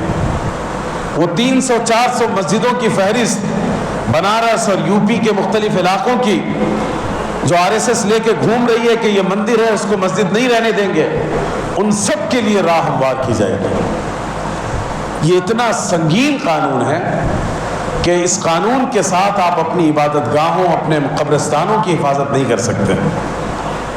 اور اس کے بعد انہوں نے لالی پاپ دینے کی کوشش کی، کہا کہ نہیں ابھی کے ابھی نہیں دینا ہے، ہم 6 ماہ کا آپ کو وقت دیں گے تاکہ 600 سال پرانی مسجد کا ڈاکومنٹ آپ لا کر دیجئے۔ کہاں سے لائیں گے؟ قبروں سے کھود کھود کر نکالیں گے، آثار قدیمہ کے شعبے سے مدد لیں گے؟ تو یہ قانون اصل میں اس میں نیت ان کی یہ ہے کہ مسلمانوں کی عبادت گاہوں اور ان کے تمام مقدسات پر قبضہ کرنے کی راہ ہموار ہو جائے۔ اور یہ قانون اب بھی ہے۔ انہوں نے جھوٹ بولنے کی کوشش کی کہ اس میں ہلکی سی تبدیلی کر دی گئی ہے، لیکن ایسا نہیں ہے، وہ بینی قائم ہے، ہلکی سی تبدیلی ہے جس کا کوئی فائدہ نہیں۔ اسی طریقے سے ہم اور آپ یہ سمجھتے ہیں کہ قانون وقف مسلمانوں کے خلاف ہے، لیکن غیر مسلم بھائیوں کو سمجھائیے کہ یہ قانون ان کے خلاف بھی ہے۔ کیسے؟ دیکھیے آپ اس ملک میں جتنے بڑے بڑے مزار ہیں، خواجہ اجمیری معین الدین چشتی کی درگاہ ہو، خواجہ نظام الدین اولیاء کی درگاہ ہو، خواجہ کلیری کی درگاہ ہو، خواجہ بندہ نواز کی کرناٹک میں درگاہ ہو، حاجی علی کی درگاہ ہو، ان سبوں پر جا کر آپ رجسٹر لے کر بیٹھ جائیے، 50% سے زیادہ غیر مسلم جاتے ہیں، 50% سے زیادہ غیر مسلم ہوتے ہیں۔ اور جو علاقائی مزارات ہیں، درگاہیں ہیں، کئی ایسے ہیں کسی ہندو بھائی کی کوئی مراد پوری ہو گئی، اس نے زمین گفٹ کر دیا، اس نے کوئی چیز دے دی، کوئی عمارت بنا دی، کوئی خرچ کر دیا۔ اور یہ کوئی نئی بات نہیں ہے۔ اورنگزیب رحمۃ اللہ علیہ نے، ایک ہندو مصنف نے یہ بات لکھی ہے کہ اورنگزیب نے کم سے کم 19 مندروں کو جاگیریں دی ہیں پورے بنارس کے اس علاقے میں۔ اسی طریقے سے جو مرہٹوارہ کے بڑے بڑے راجا تھے، انہوں نے اپنی مسلم رعایا کو مسجد کے لیے جگہ دی ہے۔ تو یہ تبادلہ ہوتا رہتا تھا، چونکہ جو راجا ہوتے تھے وہ اپنی رعایا کو خوش رکھنے کے لیے یا بزرگوں سے عقیدت کی بنیاد پر وہ اس طرح دان کیا کرتے تھے، وقف کیا کرتے تھے۔ تو یہ قانون تمام غیر مسلموں کو یہ کہتا ہے کہ آپ وقف نہیں کر سکتے۔ وہی سوال آئے گا کہ زمین میری، پراپرٹی میری، میں نے خریدا ہے، میں اس کا مالک ہوں، اور رائٹ آف پراپرٹی جو ہے، جو لا آف پراپرٹی ہے، اس میں یہ بات صاف لکھی ہے انڈین کانسٹیٹیوشن میں کہ جو زمین کا مالک ہوگا اس کو حق ہوگا جس کے ہاتھوں بیچے، جیسے چاہے بیچے، جس قیمت سے بیچے۔ تو یہ جو ان کا فنڈامنٹل رائٹ ہے غیر مسلموں کا، اس پر بھی مودی جی نے ڈاکہ ڈالنے کی کوشش کی ہے۔ تو یہ قانون صرف مسلمانوں کے خلاف نہیں ہے، بلکہ یہ قانون ہمارے ہندو بھائیوں اور غیر مسلموں کے بھی خلاف ہے۔ یہ بات انہیں سمجھانے کی ضرورت ہے۔ تو بہرکیف یہ قانون کی ایک دفعہ ہے جو ہمیں نامنظور ہے۔ اسی طریقے سے اس میں انہوں نے ایک بہت بڑا جوک بنایا ہے۔ جوک سمجھتے ہیں آپ لوگ؟ لطیفہ۔ تو جوک یہ ہے کہ مجھ سے اور آپ سے جھگڑا ہوا ایک زمین کو لے کر، میں مدعی، یہ مدعا علیہ، یا وہ مدعی، میں مدعا علیہ، ٹھیک ہے؟ تو حکومت کہہ رہی ہے کہ ان کے بھائی صاحب آ کر فیصلہ جو کر دیں گے وہ ہمیں ماننا پڑے گا، ان کے والد محترم جو فیصلہ کر دیں گے وہ ماننا پڑے گا۔ دنیا کی کسی جوڈیشری میں، دنیا کے کسی بھی عدالتی نظام میں جو فریق ہوتا ہے کسی قضیے میں، وہ قاضی اور جج نہیں ہو سکتا۔ ہو سکتا ہے؟ ہم میں آپ میں جھگڑا ہوا، آپ نے کل آ کے کہا میں فیصلہ کرتا ہوں کہ یہ زمین آپ کی نہیں ہے۔ ارے بھائی، آپ کون ہے فیصلہ کرنے والے؟ آپ سے تو ہمارا جھگڑا ہے، فیصلہ تو تیسرا بندہ کرے گا نا۔ اب بتائیے یہ قانون بنا رہے ہیں یا بچوں کا مذاق چل رہا ہے؟ انہوں نے قانون یہ بنا دیا کہ مسلمان کا کسی بھی ادارے سے، حکومت سے اختلاف ہوا وقف کی پراپرٹی کو لے کر، تو جناب عالی فیصلہ کون کریں گے؟ کلکٹر صاحب کریں گے۔ کلکٹر صاحب کون ہیں؟ ان کی دو حیثیت ہے۔ ایک حیثیت یہ ہے کہ حکومت کے نوکر ہیں، تو آپ جب حکومت کے نوکر ہوئے، آپ اپنی حکومت کے خلاف فیصلہ دے سکتے ہیں؟ تو مدعی بھی حکومت ہے اور قاضی بھی حکومت ہے۔ یعنی دنیا کی عقل حیران ہے کہ کہاں سے یہ بدھی لائے۔ ایک تو یہ مسئلہ ہے اس میں۔ دوسرا مسئلہ یہ ہے ہمارے ملک کے جو کلکٹر صاحبان ہیں کتنے بیمان ہیں اور کتنے ایماندار ہیں، آپ کو اچھا اندازہ ہے۔ ابھی 3-4 ماہ پہلے مدھیہ پردیش میں ایک جھگڑا ہوا مسلمانوں اور غیر مسلموں میں۔ ہوا یہ کہ بلڈوزر کا کلچر چل رہا ہے، آ کے انہوں نے بلڈوزر چلایا اور مسلمان فریق کو گھر ڈھا دیے۔ دوسرا فریق کلکٹر صاحب کے پاس گیا اور کہا کہ صاحب آپ ہمارا گھر نہ ڈھائیے گا۔ تو کلکٹر صاحب نے فون پر جو گفتگو کی، اتفاق سے وہ وائس نوٹ وائرل ہو گیا۔ کلکٹر صاحب فرما رہے ہیں کہ آپ بے فکر رہیے، ہم آپ کے گھر کو نہیں ڈھائیں گے، وہ تو ان کا کرنا تھا، وہ ہم کر گزرے۔ ایسے بدماش، بد کردار، ظالم صفت لوگ جب کلکٹر ہیں تو ان سے انصاف کی آپ امید رکھتے ہیں؟ اب دلی میں، صرف دلی جو شہر ہے، 123 پراپرٹیز ایسی ہیں جن کے بارے میں وقف بورڈ کا دعویٰ یہ ہے کہ یہ وقف کی پراپرٹی ہے، اور دلی سرکار اس پر قبضہ کر کے کہہ رہی ہے کہ ہماری پراپرٹی ہے۔ اب ان تمام پرائم پراپرٹیز کے بارے میں کلکٹر صاحب کو کہا جائے گا فیصلہ کیجیے، کہا نہیں حضور یہ تو حکومت کی ہے، وقف کا کیا تعلق؟ تو یہ سارے اختیارات یہ کلکٹر صاحب کو دے رہے ہیں۔ تو آپ اندازہ لگائیے کہ ایک بھی کیس میں کیا آپ کامیاب ہو سکیں گے؟ انصاف مل پائے گا؟ نہیں مل پائے گا۔ یہ انہوں نے ظلم کیا اس قانون میں۔ اسی طریقے سے بہت سی چیزیں ہیں۔ انہوں نے دھوکہ دینے کے لیے کہا کہ مسلم خواتین کا امپاورمنٹ ہونا چاہیے اور وقف بورڈ میں ان کو شامل ہونا چاہیے۔ کس کو انکار ہے؟ وقف کی جو پراپرٹیز ہیں ان میں ایک بڑا حصہ وہ ہے جو خود مسلم خواتین نے وقف کیا ہے، اور قانون اسلامی میں، فقہ اسلامی میں کوئی خاتون متولی وقف کی بن سکتی ہے، سارے اختیارات اس کو ہیں۔ اور دوسری بات یہ ہے، اس سے پہلے کا جو وقف قانون تھا اس نے عورتوں پہ بندش لگائی نہیں تھی۔ آپ کیوں یہ پھلجھڑی چھوڑ رہے ہیں کہ عورتوں کو ہم حق دلائیں گے. پچھلے قانون میں اجازت تھی اور خواتین رہی ہیں وقف بورڈ کی رکن. ہاں یہ ہے کہ کم رہی ہیں, تناسب بڑھا دیجئے, ریزرویشن دے دیجئے, کوئی حرج نہیں, لیکن یہ دھوکہ دینا ہے. اسی طرح اس قانون میں ایک بہت بڑی مجرمانہ جو کوشش کی انہوں نے, دیکھیے وقف کیا ہے, میں نے کہا عبادت ہے. آپ کی یہ مسجد ہے, اس مسجد کی کمیٹی ہوگی, اس کے متولیان ہوں گے, ذمہ داران ہوں گے. اب پڑوس میں کوئی رام اور شیام ہو اور وہ کہے کہ ہم پڑوسی ہیں, ہمیں بھی آپ کی کمیٹی میں لیا جائے اور جو فیصلہ ہوگا ہماری دستخط سے ہوگا, آپ منظور کر سکتے ہیں؟ کیوں؟ اس لیے کہ یہ محلے کا کوئی کمیونٹی ہال نہیں ہے, یہ یہاں کے ویلفیئر سوسائٹی کا مسئلہ نہیں ہے, یہ ہماری عبادت گاہ ہے, یہ ہمارے اور اللہ کے رشتے کو جوڑنے والی جگہ ہے, اس کا تعلق ہمارے عقیدے اور ایمان سے, اس میں آپ کا کوئی دخل نہیں ہے.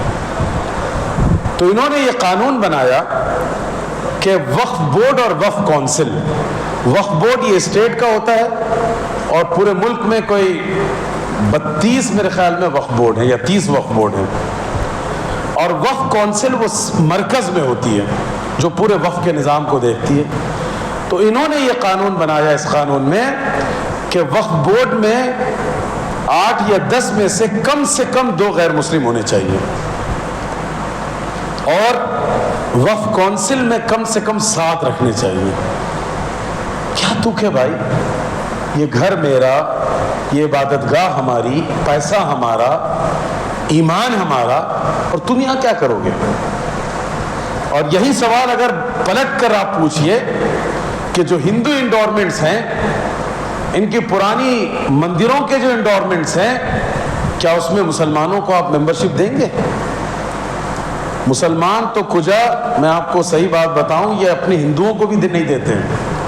ان کے ہاں جو جاتیواد کا تصور ہے, تو عبادت گاہوں اور مذہبی رسومات کا جو پورا ادارہ ہے وہ برہمنوں کے ہاتھ میں ہوتا ہے.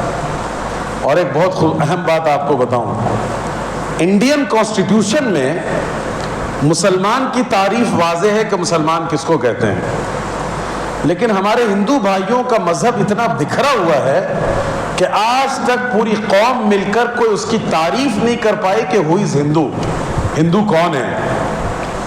تو جب یہ تعریف نہیں کر پائے تو انہوں نے کہا کہ دیکھیے ہندو سے مراد جو ہے ہندو ہے, سکھ ہے, بدھسٹ ہے, جینی ہے, اور پھر وہ نچلی ذات کے لوگ ہیں, دلت ہیں, فلاں, یہ سب ہندو ہیں.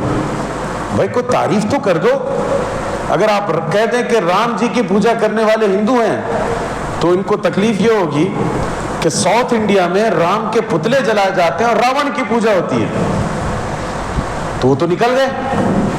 تو انڈین کانسٹیٹیوشن میں انہوں نے گول مول تعریف نہیں کی, کہا کہ یہ لوگ ہندو کہلائیں گے. اس میں وہ لوگ بھی ہیں جو عدالتوں سے کیس لڑ کر آ چکے ہیں کہ ہمیں ہندو نہ کہا جائے, لیکن ان کی غنڈہ گردی دیکھیے کہ زبردستی ان کو ہندوؤں میں شامل کر رکھا ہے تاکہ 80% بن سکے. بات سمجھ رہے ہیں, ورنہ یہ 80% ہے نہیں. تو ایک ڈیفینیشن یہ ہے کہ ہندو وہ ہے جو جینی, بدھسٹ, سکھ, یہ سب کے سب ہندو کہلائیں گے. لیکن جب ہندو انڈورمنٹ میں ہندو کی بات آتی ہے اور کہا جاتا ہے کہ صرف ہندو اس کا متولی اور رکن بن سکتا ہے, تو وہاں انہوں نے کہہ دیا کہ اس ہندو سے مراد نہ سکھ ہے, نہ جینی ہے, نہ بدھسٹ ہے, نہ فلاں ہے. کیسے بہمان لوگ ہیں. اور اس پر میں نے ایک بڑے پروگرام میں غیر مسلموں کی بات کہی کہ اس ملک میں جتنی بڑی مندریں ہیں, جو نمائندہ مندریں ہیں, ان کا ڈیٹا نکال کر دیکھ لیجئے, یہ ہندوؤں کو اس کا رکن نہیں بناتے, صرف برہمنوں کو بناتے ہیں. تو یہ تو ہندوؤں کے ساتھ بھید بھاؤ کر رہے ہیں اور ہم پر تھوپ رہے ہیں کہ نہیں تم سب کو شامل کرو. ناقابل قبول ہے بالکل, اس لیے اس کو قبول کرنے کی کوئی گنجائش ہی نہیں ہے. تو یہ دیکھیے 6, 7, 8 میں نے نکات بتائے. اچھا ایک اور چیز, ایک بہت اہم پوائنٹ ہے, وہ ہے لمیٹیشن ایکٹ. اس ملک میں ایک لمیٹیشن ایکٹ ہے, اس کا مطلب یہ ہے کہ 30 سال سے اگر آپ کسی پراپرٹی کے مالک ہیں اور اس پر کوئی دوسرا دعوے دار نہیں ہے, آپ کے زیر استعمال ہے, تو آپ اس کے مالک ہو جاتے ہیں. یہ لمیٹیشن ایکٹ ہے.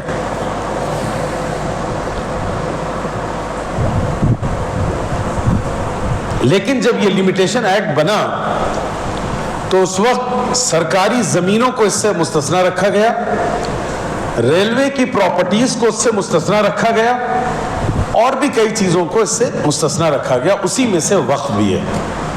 تو گویا وقف کی پراپرٹی پر کوئی شخص 30 سال کیا 90 سال سے بھی اگر قبضہ کیے ہوئے یا استعمال میں رکھے ہوئے اس کا مالک نہیں ہو سکتا۔ ان ظالموں نے لمیٹیشن ایکٹ ختم کر دیا، اس استثناء کو ختم کر دیا۔ اب یہ کہہ رہے ہیں کہ 30 سال تک اگر کسی کے استعمال میں ہو تو پھر وہ اس کا مالک ہونے کا دعویٰ دائر کر سکتا ہے۔ کیوں کیا یہ؟ تاکہ امبانی کے ممبئی کے محل کو محفوظ کیا جا سکے، چونکہ وہ ایک یتیموں کے لیے ایک یتیم خانے کی وقف زمین ہے، اور وہاں کے وقف بورڈ کے چوروں نے اربوں اور کروڑوں کی زمین کو چند کروڑ میں بیچ دیا رشوت لے کر۔ جب اس کے خلاف کیس ہوا تو لمیٹیشن ایکٹ کے ذریعے سے اس زمین کو واپس حاصل کیا جا سکتا تھا۔ تو اب یہ ظالم امبانی کو بچانے کے لیے قانون بنا رہے ہیں، اور امبانی کے علاوہ جہاں جہاں حکومتیں اور مالواڑی اور فلاں فلاں وقف کی زمین پر قابض ہیں ان سب کے قبضے کو بحال کرنا چاہتے ہیں۔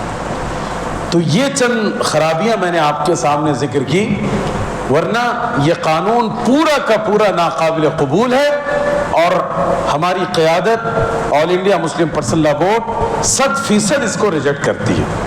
تو یہ میں نے آپ کو بتایا کہ وقف کس کو کہتے ہیں، وقف کی کیا تاریخ رہی ہے، وقف کا کیا کردار رہا ہے، اور وقف کے بارے میں جو قانونی ڈیولپمنٹس ہوئے اس ملک میں وہ ہم نے آپ کے سامنے بتایا، اور اس کے بعد اخیر میں ہم نے بتایا کہ موجودہ جو قانون ہے 2025 کا یہ کتنا ظالمانہ اور غیر آئینی قانون ہے، ان کانسٹیٹیوشنل ہے، چاہے پارلیمنٹ سے پاس کرا لو یا کہیں سے پاس کرا لو۔ یہ ہو گئی وہ داستان درد کی وقف کے حوالے سے جس کے بارے میں آپ کو جاننا ضروری ہے، ہمارے لوگ واقف نہیں ہیں ان سے۔ اب اس کے بعد 2 باتیں میں عرض کرنا چاہوں گا کہ اس پورے وقف کے قانون کے خلاف کیا کیا جا رہا ہے اور کس نے کیا کام کیا۔ آپ سب کو اس بات پر شکر ادا کرنا چاہیے کہ اللہ تعالیٰ نے اس ملک میں آل انڈیا مسلم پرسنل لا بورڈ کے نام سے ایک ایسی محفوظ معتبر قیادت ہمیں عطا کی ہے جو شاید ہی دنیا میں کسی ملک اور کسی قوم کے پاس ہو۔ حضرت مولانا تقی عثمانی صاحب حفظہ اللہ وہ خود اس پر حیرت کا اظہار کر چکے کہ کیسے آپ لوگوں نے سنیوں کو، دیوبندیوں کو، بریلویوں کو، سلفیوں کو، اہل حدیثوں، جماعت اسلامی، شیعہ، بہرا سب کو لے کر ایک متحدہ پلیٹ فارم بنا لیا، کیونکہ دنیا میں جتنا مسلمانوں کو لڑایا گیا اور ہم جتنا لڑے ہیں ان تمام کا ایک صف میں بیٹھنا ناممکن تھا۔ آج سے 20-30 سال پہلے آپ تصور نہیں کر سکتے تھے کہ ایک صف میں یہ سارے مسلک و مذہب اور مشرب کے لوگ بیٹھے ہوں اور ایک دوسرے کے ہاتھ سے ہاتھ ملائے ہوئے۔ یہ ہمارے بزرگوں کی قربانی، ہمارے اکابرین کی خدمت اور خلوص کا اثر ہے کہ آج آپ ہر جگہ دیکھ رہے ہیں کہ ہر مسلک و مشرب کے لوگ دوش بدوش اور کاندھے سے کاندھا ملا کر بیٹھے ہیں۔ مسلم پرسنل لا بورڈ یہ اخلاص کی بنیاد پر تعمیر کیا گیا تاج محل ہے۔ آپ کو حیرت ہوگی حکومت نے کروڑوں روپے خرچ کیے مسلم پرسنل لا بورڈ کو توڑنے کے لیے۔ اس نے بریلوی پرسنل لا بورڈ کھڑا کیا پیسے دے کر، شیعہ پرسنل لا بورڈ کھڑا کیا، ویمن پرسنل لا بورڈ کھڑا کیا، الگ الگ نام سے پرسنل لا بورڈ بنوائے، لیکن اللہ کا شکر ہے جو بےمانی اور شیطانی کی بنیاد پر قائم کیے گئے تھے وہ نیست و نابود ہو گئے، اور جو اللہ کے نام اور اخلاص کی بنیاد پر قائم تھا 52-53 سال سے وہ ادارہ قائم ہے اور آپ کے تحفظ کی اور قانون شریعت کے تحفظ کی جنگ لڑ رہا ہے۔ پرسنل لا بورڈ نے وقف کے تحفظ کے لیے تمام ملی تنظیموں کو اپنی تحریک کا حصہ بنایا اور بنا کر اتنی منظم اور مستحکم جنگ لڑی کہ پورے ہندوستان کی تاریخ میں کسی مسلمانوں کے ایشو پر پارلیمنٹ میں کبھی وہ اتحاد نہیں دیکھا جا سکا جو وقف کے بارے میں دیکھا گیا۔ ساری اپوزیشن پارٹی 232 ووٹ متحد ہو گئے تھے آپ کے حق میں، جس میں صرف 2 چند مسلمان ہیں، باقی سارے غیر مسلم ہیں۔ یہ پرسنل لا بورڈ کی حکمت اس کے بزرگوں اور قائدین کی دانائی اور ان کی جستجو اور جد و جہد کا اثر تھا کہ بیک گراؤنڈ میں اتنی محنت کی گئی کہ 232 ووٹ آپ کے حق میں دیے گئے، اور جو لوگ رات میں 12 اور 2 بجے تک بیٹھے رہے پارلیمنٹ میں، وہ آپ سے ایک شکریہ کے روادار نہیں تھے، بوڑھے تھے، خواتین تھیں، بیمار تھے، وہ سب کے سب آپ کے حق کے لیے سب بستہ بیٹھے رہے اور وہاں کھڑے رہے۔ ہمیں شکر ادا کرنا چاہیے ایسے لوگوں کا۔ دوسری بات یہ ہے کہ پسندہ بورڈ نے ہر سطح پر اس کے مخالفت کے لیے اپنی پالیسی بنائی۔ جب عوامی رائے عامہ طلب کی گئی تو 6 سے 7 کروڑ دستخطی خطوط بھیجے گئے کہ ہم اس کے خلاف ہیں، ہم اس کو ریجیکٹ کرتے ہیں۔ اس کو معمولی بات مت سمجھیے گا، آپ 50 لوگوں کو جمع کرنے پہ آپ کو جان پر بنائے گی۔ 6 سے 7 کروڑ مسلمان جو ہر مسلک و مشرب کے تھے، سب مولوی نہیں تھے، 10% مولوی رہے ہوں گے، باقی تو بیچارے ہمارے عوام تھی، ان سب کو جوڑ کر اتنی بڑی رائے عامہ ہموار کی گئی۔ پھر دوسرا مرحلہ آیا جوائنٹ پارلیمنٹری کمیٹی کے سامنے پیشکش کا اور اپنی رائے دینے کا۔ All India Muslim personal law board, Jamiat Ulama, all India ملی کونسل، جماعت اسلامی، جمعیت اہل حدیث، سنی علماء کی بڑی بڑی تنظیمیں، بعض شیعہ علماء کی بڑی تنظیمیں، اور پھر مسلمان NGOs، سب نے مل کر جے پی سی کے سامنے اپنی باتیں دلیل کے ساتھ رکھی، ثبوت کے ساتھ رکھی، اور ان سے کہا کہ ہمیں یہ منظور نہیں ہے۔ یہ بہت بڑی کوشش اور جد و جہد تھی۔ اس کے بعد جب بورڈ نے یہ محسوس کیا کہ حکومت بغیرت ہے، اندھی، بہری اور گونگی ہے، تو پھر عوامی احتجاج شروع کیا۔ بورڈ کی تاریخ میں احتجاجی جلسے تو ضرور ہوئے تھے، لیکن کہیں سڑک پہ اتر کر ہمارے قائدین نے پروٹیسٹ کبھی نہیں کیا تھا۔ لیکن جب بورڈ نے محسوس کیا کہ اب وقت آ گیا ہے کہ بھوکے پیاسے اور سخت گرمی کے عالم میں ہم سڑک پر اتریں، تو جنتر منتر پر مسلم پرسنل لاء بورڈ نے احتجاجی پروگرام منظم کیا۔ آپ کو حیرت ہوگی، 81 ممبران پارلیمنٹ موجودہ اور سابق اس میں شریک ہوئے، 40 سیاسی تنظیموں کی طرف سے۔ یہ کوئی معمولی کامیابی ہے، ملک کی تاریخ میں کبھی یہ منظر نہیں دیکھا گیا۔ پھر اس کے بعد بورڈ نے اعلان کیا کہ ہم احتجاجی جلسے کریں گے۔ ہر علاقے میں جو جلسہ ہو رہا ہے، کہیں 50,000، کہیں 1 لاکھ، کہیں 2 لاکھ لوگ شریک ہو رہے ہیں۔ پوری عوام بے چین ہے، مضطرب ہے، اور بورڈ کی ہر آواز پر لبیک کہہ رہی ہے۔ ابھی آپ نے بتی گل بند احتجاج کا مظاہرہ دیکھا، آپ سب نے کیا۔ پورے ملک میں یا ملک کی تاریخ میں کسی پولیٹیکل تنظیم، کسی NGO نے اتنی بڑی احتجاجی مہم نہیں چھیڑی تھی جو بورڈ نے کر دکھایا۔ اتنے کروڑ مسلمانوں نے بتی گل کی، اور جو چھوٹے معصوم بچے تھے ان کا جو جذبہ تھا وہ دیدنی تھا۔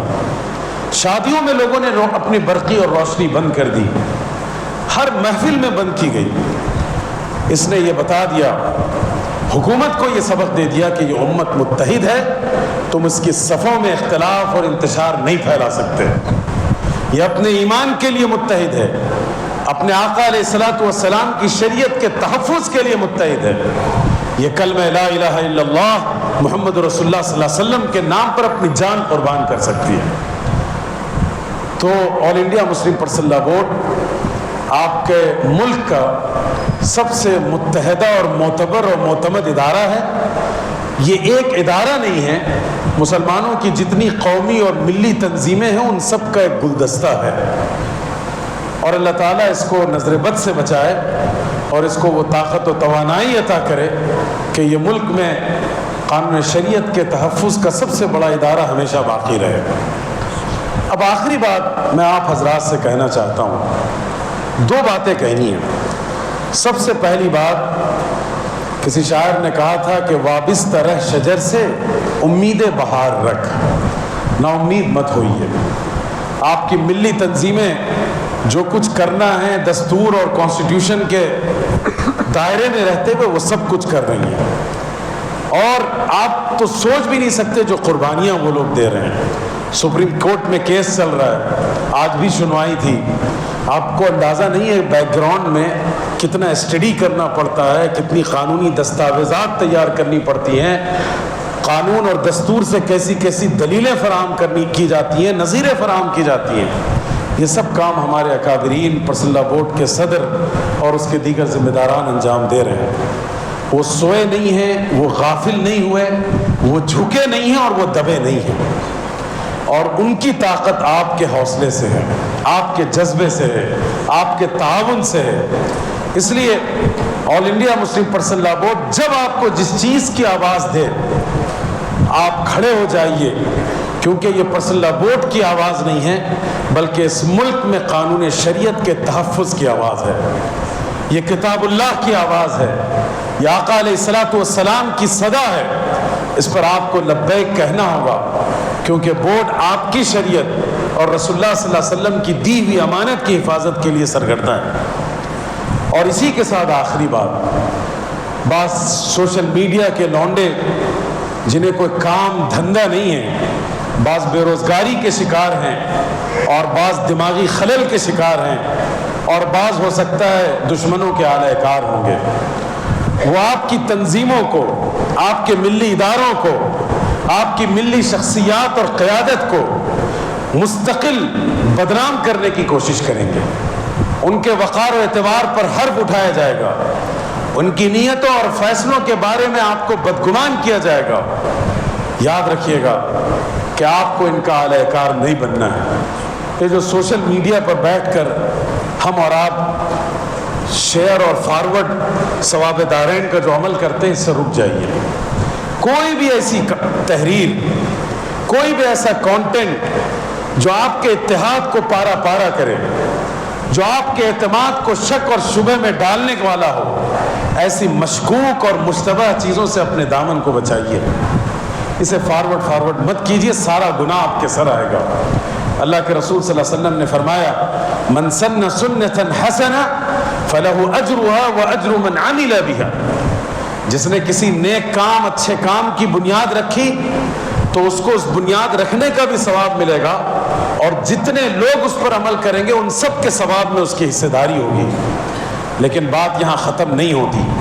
آپ صلی اللہ علیہ وسلم نے فرمایا کہ وَمَن سَنَّ سُنَّةً سَيِّئَةً، جس نے کسی برائی کی بنیاد رکھی، فَعَلَيْهِ وِزْرُهَا وَوِزْرُ مَنْ عَمِلَ بِهَا، تو اس پر اس گناہ کو ظاہر کرنے، عام کرنے، بنانے کا گناہ تو ہوگا ہی، اور جتنے لوگ اس گناہ میں مبتلا ہوں گے ان سب کے گناہوں کا بوجھ بھی اس پر لادا جائے گا۔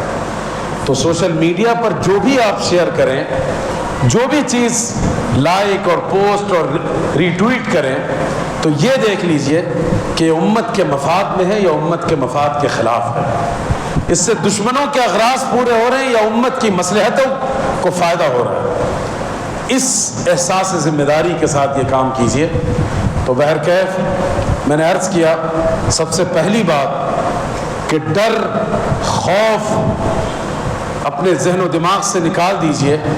مسند احمد کی ایک روایت ہے اور بڑی خوب بات کہی گئی ہے کہ لا یجمع فی قلب واحد الایمان والخوف، ایک دل میں اللہ پر ایمان بھی اور غیر اللہ کا خوف بھی جمع نہیں ہو سکتا۔ اگر آپ حکومت سے ڈرتے ہیں، پولیس سے ڈرتے ہیں، آپ طاغوتی طاقتوں سے ڈرتے ہیں اور یہ کہیں کہ ہم مسلمان بھی، آپ مسلمان نہیں ہو سکتے۔ اگر اللہ پر ایمان ہے تو غیر اللہ کا خوف ہو ہی نہیں سکتا، اور غیر اللہ کا خوف ہے تو اللہ کا ایمان نہیں ہو سکتا۔ تو یاد رکھیے، اپنے دل کو پاک کیجئے غیر اللہ کے خوف سے۔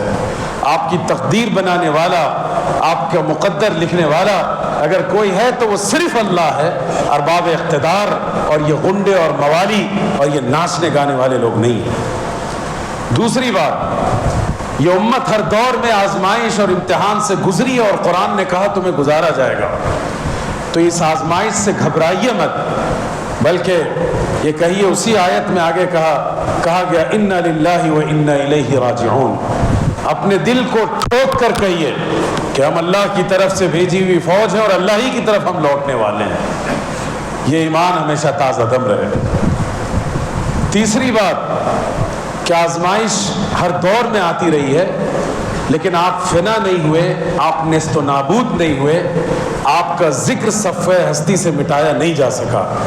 یہ اس بات کا ثبوت ہے کہ آپ اس زمین پر بسنے والی سب سے طاقتور امت ہیں، جس امت کا نظر حیات لا الہ الا اللہ محمد رسول اللہ صلی اللہ علیہ وسلم پر قائم ہے۔ آپ کا نظریہ سب سے طاقتور، آپ کا عقیدہ سب سے طاقتور، اور آپ سب سے طاقتور امت ہیں اس دنیا میں۔ ان تینوں چاروں تمہیدی نکات کے بعد میں نے آپ سے یہ بات وقف کے بارے میں کہی کہ وقف ایک خالص عبادت ہے، اور عبادت اس طرح ہے کہ اللہ کی بندگی دو طریقے سے کی جاتی ہے۔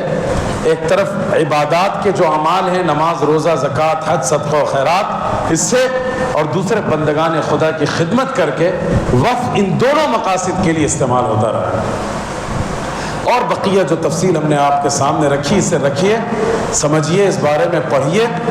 اور آخری گزارش یہ ہے حضرت سے، حضرت کی سرپرستی میں، اور حضرت مولانا مفتی خالد صاحب اور دیگر ذمہ دار علماء یہاں موجود ہیں، ان حضرات کی نگرانی میں آپ لوگ بڑا احتجاجی جلسہ کیجیے۔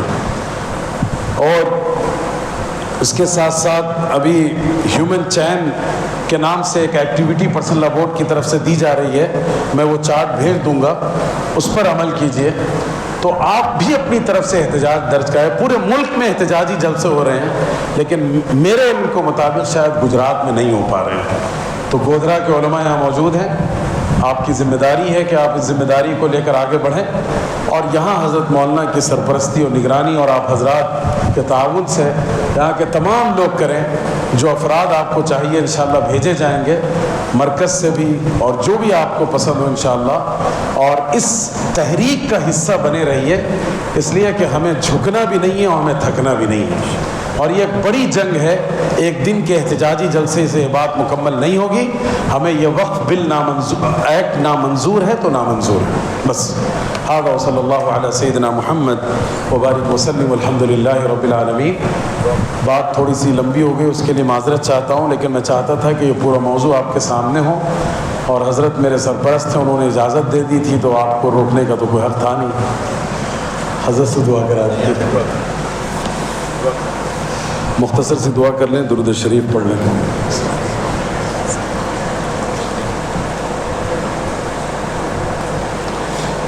اللهم لك الحمد كله أوله وآخره عاجله وآجله، اللهم أنت أحق أن تعبد وأنت أحق أن تحمد، بك آمنا وعليك توكلنا وإليك أنبنا، ولا منجأ ولا ملجأ لنا إلا إليك، فتقبل منا ولا تردنا خائبين۔ اللهم إنا نسألك بأسمائك الحسنى الذي إذا دعي بها لا ترد، أن تقبل منا ولا تردنا خاسرين۔ اللهم إني أعلم بأنك أنت الله الأحد الصمد الذي لم يلد ولم يولد ولم يكن له كفوا أحد، أن تقبل منا ولا تردنا خائبين۔ اللهم اهدنا واهد بنا ويسر لنا الهداية، اللہ ہمیں ہدایت عطا فرمائیے، ہدایت پر ثابت قدم رکھیے، اور ہمارے ذریعے سے لوگوں کو ہدایت فراہم کیجیے۔ اے اللہ ہمارے دل و ذہن کو، دل و دماغ کو ایمان پر ثابت قدم کر دیجیے۔ اے اللہ ہر طرح کے شکوک و شبہات سے ہمارے ذہن و دماغ کو پاک رکھیے۔ اللہ ہم میں سے جس کو زندہ رکھیں اس کو اسلام پر زندہ رکھیں، اور جسے اس دنیا سے لے جانا اس کو ایمان پر اٹھائیے۔ اے اللہ ہمیں مرنے سے پہلے توبہ مقبولہ کی توفیق عطا فرمائیے، اور موت کے وقت کلمہ طیبہ کی توفیق عطا فرمائیے۔ اے کریم آقا، ہم ناتواں ہیں، کمزور ہیں، بے سہارا ہیں، لیکن صرف تجھ سے امید رکھتے ہیں، تیرے سامنے اپنی جبین نیاز خم کرتے ہیں، صرف تجھے اپنا مالک اور مولا سمجھتے ہیں۔ اے اللہ، اس ملک میں ہم جن مسائل سے دوچار ہیں، آپ ہی ہماری مدد فرما سکتے ہیں، اور آپ ہی کی مدد سے یہ کارواں چل رہا ہے۔ اے کریم آقا، ہماری مسجدوں کی، مدرسوں کی، خانقاہوں کی، عبادت گاہوں اور قبرستانوں کی حفاظت فرما۔ اے اللہ، ظالموں کے شر سے اور ان کی سازشوں سے اس پوری ملت کی حفاظت فرما۔ اے کریم آقا، غزہ کے بے کس مسلمانوں کے پاس تیرے سوا کوئی سہارا نہیں۔ اے کریم آقا تو مدد نہ کرے گا تو لوگ سمجھیں گے کہ ان کا کوئی خدا اور ان کا کوئی مولا نہیں تھا۔ اے اللہ اپنی طاقت کے کرشمے دکھا، اپنے جلال کے جلوے دکھا۔ اے کریم آقا ظالموں پر ایسا عذاب مسلط کر دے کہ وہ کہیں اپنا وجود نہ بچا سکیں۔ اے اللہ آپ نے ان پر ایک عذاب ابھی مسلط کیا، اسے ختم نہ کیجیے، اسے اسی پر منحصر نہ کیجیے۔ اے اللہ کریم آقا اپنی طاقت کے جلوے دکھا۔ اے قرآن نازل کرنے والے، اے بارش برسانے والے، اے بادل کو چلانے والے، اے جبرائیل کے خدا، اے ابراہیم و اسماعیل کے خدا، اے محمد رسول اللہ کے خدا، اس دعاؤں کو قبول فرما، اہل غزہ کی مدد فرما، تمام دنیا میں جو مظلوم مسلمان ہیں ان کی مدد فرما۔ اے کریم آقا ہم میں سے جو اس دنیا سے گزر گئے ان سب کی بال بال مغفرت فرما۔ اللہم اغفر لہم وارحمہم واعف عنہم واصف عنہم وتجاوز عن سیئاتہم یا ارحم الراحمین۔ اے اللہ کل حضرت مولانا غلام وستانوی صاحب کا انتقال ہوا، اے اللہ ان کے تمام کارناموں کو اور کاموں کو قبول فرما۔ اے اللہ وہ تیرے قرآن سے نسبت رکھتے تھے، تیرے قرآن کی خدمت میں لاکھوں میلوں کا سفر طے کیا، گاؤں کا سفر طے کیا، کیسی کیسی مشقتیں اور تہمتیں برداشت کی۔ اے کریم آقا تیری کتاب کا ماننے والا اور اس کی خدمت کرنے والا رائے گاہ کیسے جا سکتا ہے؟ اللہ تیری کتاب شفاعت کرنے والی ہے، نجات دلانے والی ہے۔ اے اللہ اس نسبت سے حضرت مولانا مرحوم کی مغفرت فرما، ان کے درجات کو بلند فرما، ان کے کاموں کی حفاظت فرما، ان کے کاموں کے لیے ایسے وارث اور ایسے ذمہ دار پیدا فرما جو اس کارواں کو بچا کر خوب ترقی دیتے جائیں، اس کی حفاظت فرمائیں۔ اللہ چند روز پہلے حضرت مولانا عاقل صاحب رحمۃ اللہ علیہ کا انتقال ہوا، تیرے محبوب کی کتاب، تیرے محبوب کی سنتوں کو پڑھتے پڑھاتے اس کی خدمت کرتے ہوئے اس دنیا سے گزر گئے۔ آقا آپ نے کہ محبوب نے کہا تھا کہ اللہ تعالیٰ اس بندے کو ہمیشہ تازہ دم رکھے گا جو تیری کتاب کو جو حدیثوں کو پڑھتا پڑھائے گا۔ اے اللہ اس میں رسول اللہ صلی اللہ علیہ وسلم نے زندگی اور موت کی بات نہیں کہی، اے اللہ دنیا میں بھی ان کو آپ نے سرسبز و شاداب رکھا، اے اللہ آخرت میں بھی ان کو ایسی ہی سرسبز و شاداب رکھ۔ اے اللہ ان کی نیکیوں کو قبول فرما، ان کی خدمات کو قبول فرما اور اپنی شان شان ان بزرگوں کو بدلہ عطا فرما۔ اے اللہ اس علاقے اور محلے میں جو لوگ اس دنیا سے گزرے ان سب کی بال بال مغفرت فرما، ان پر رحم فرما۔ اے اللہ آپ معاف کرتے ہیں، معاف کرنے کو پسند کرتے ہیں، آقا ان سب کو معاف فرما دیجئے۔ اے اللہ تیری رحمت برس رہی ہے، یہ رحمت نیک فعال ہے ہم سب کے لیے۔ اے اللہ اس موقع پر کی گئی ان تمام دعاؤں کو قبول فرما۔ اے اللہ تمام حاضرین مجلس کو اور ان سے متعلق جتنے لوگ ہیں ان سب کو وہ تمام خیر عطا فرمائیے جو آقا علیہ الصلوۃ والسلام نے طلب کیے تھے، اور اللہ ان تمام کی ان شرور سے حفاظت فرمائیے جن سے آقا علیہ الصلوۃ والسلام نے پناہ چاہیے۔ اللہم صلی وسلم علی نبینا محمد وبارک وسلم والحمد للہ رب العالمین۔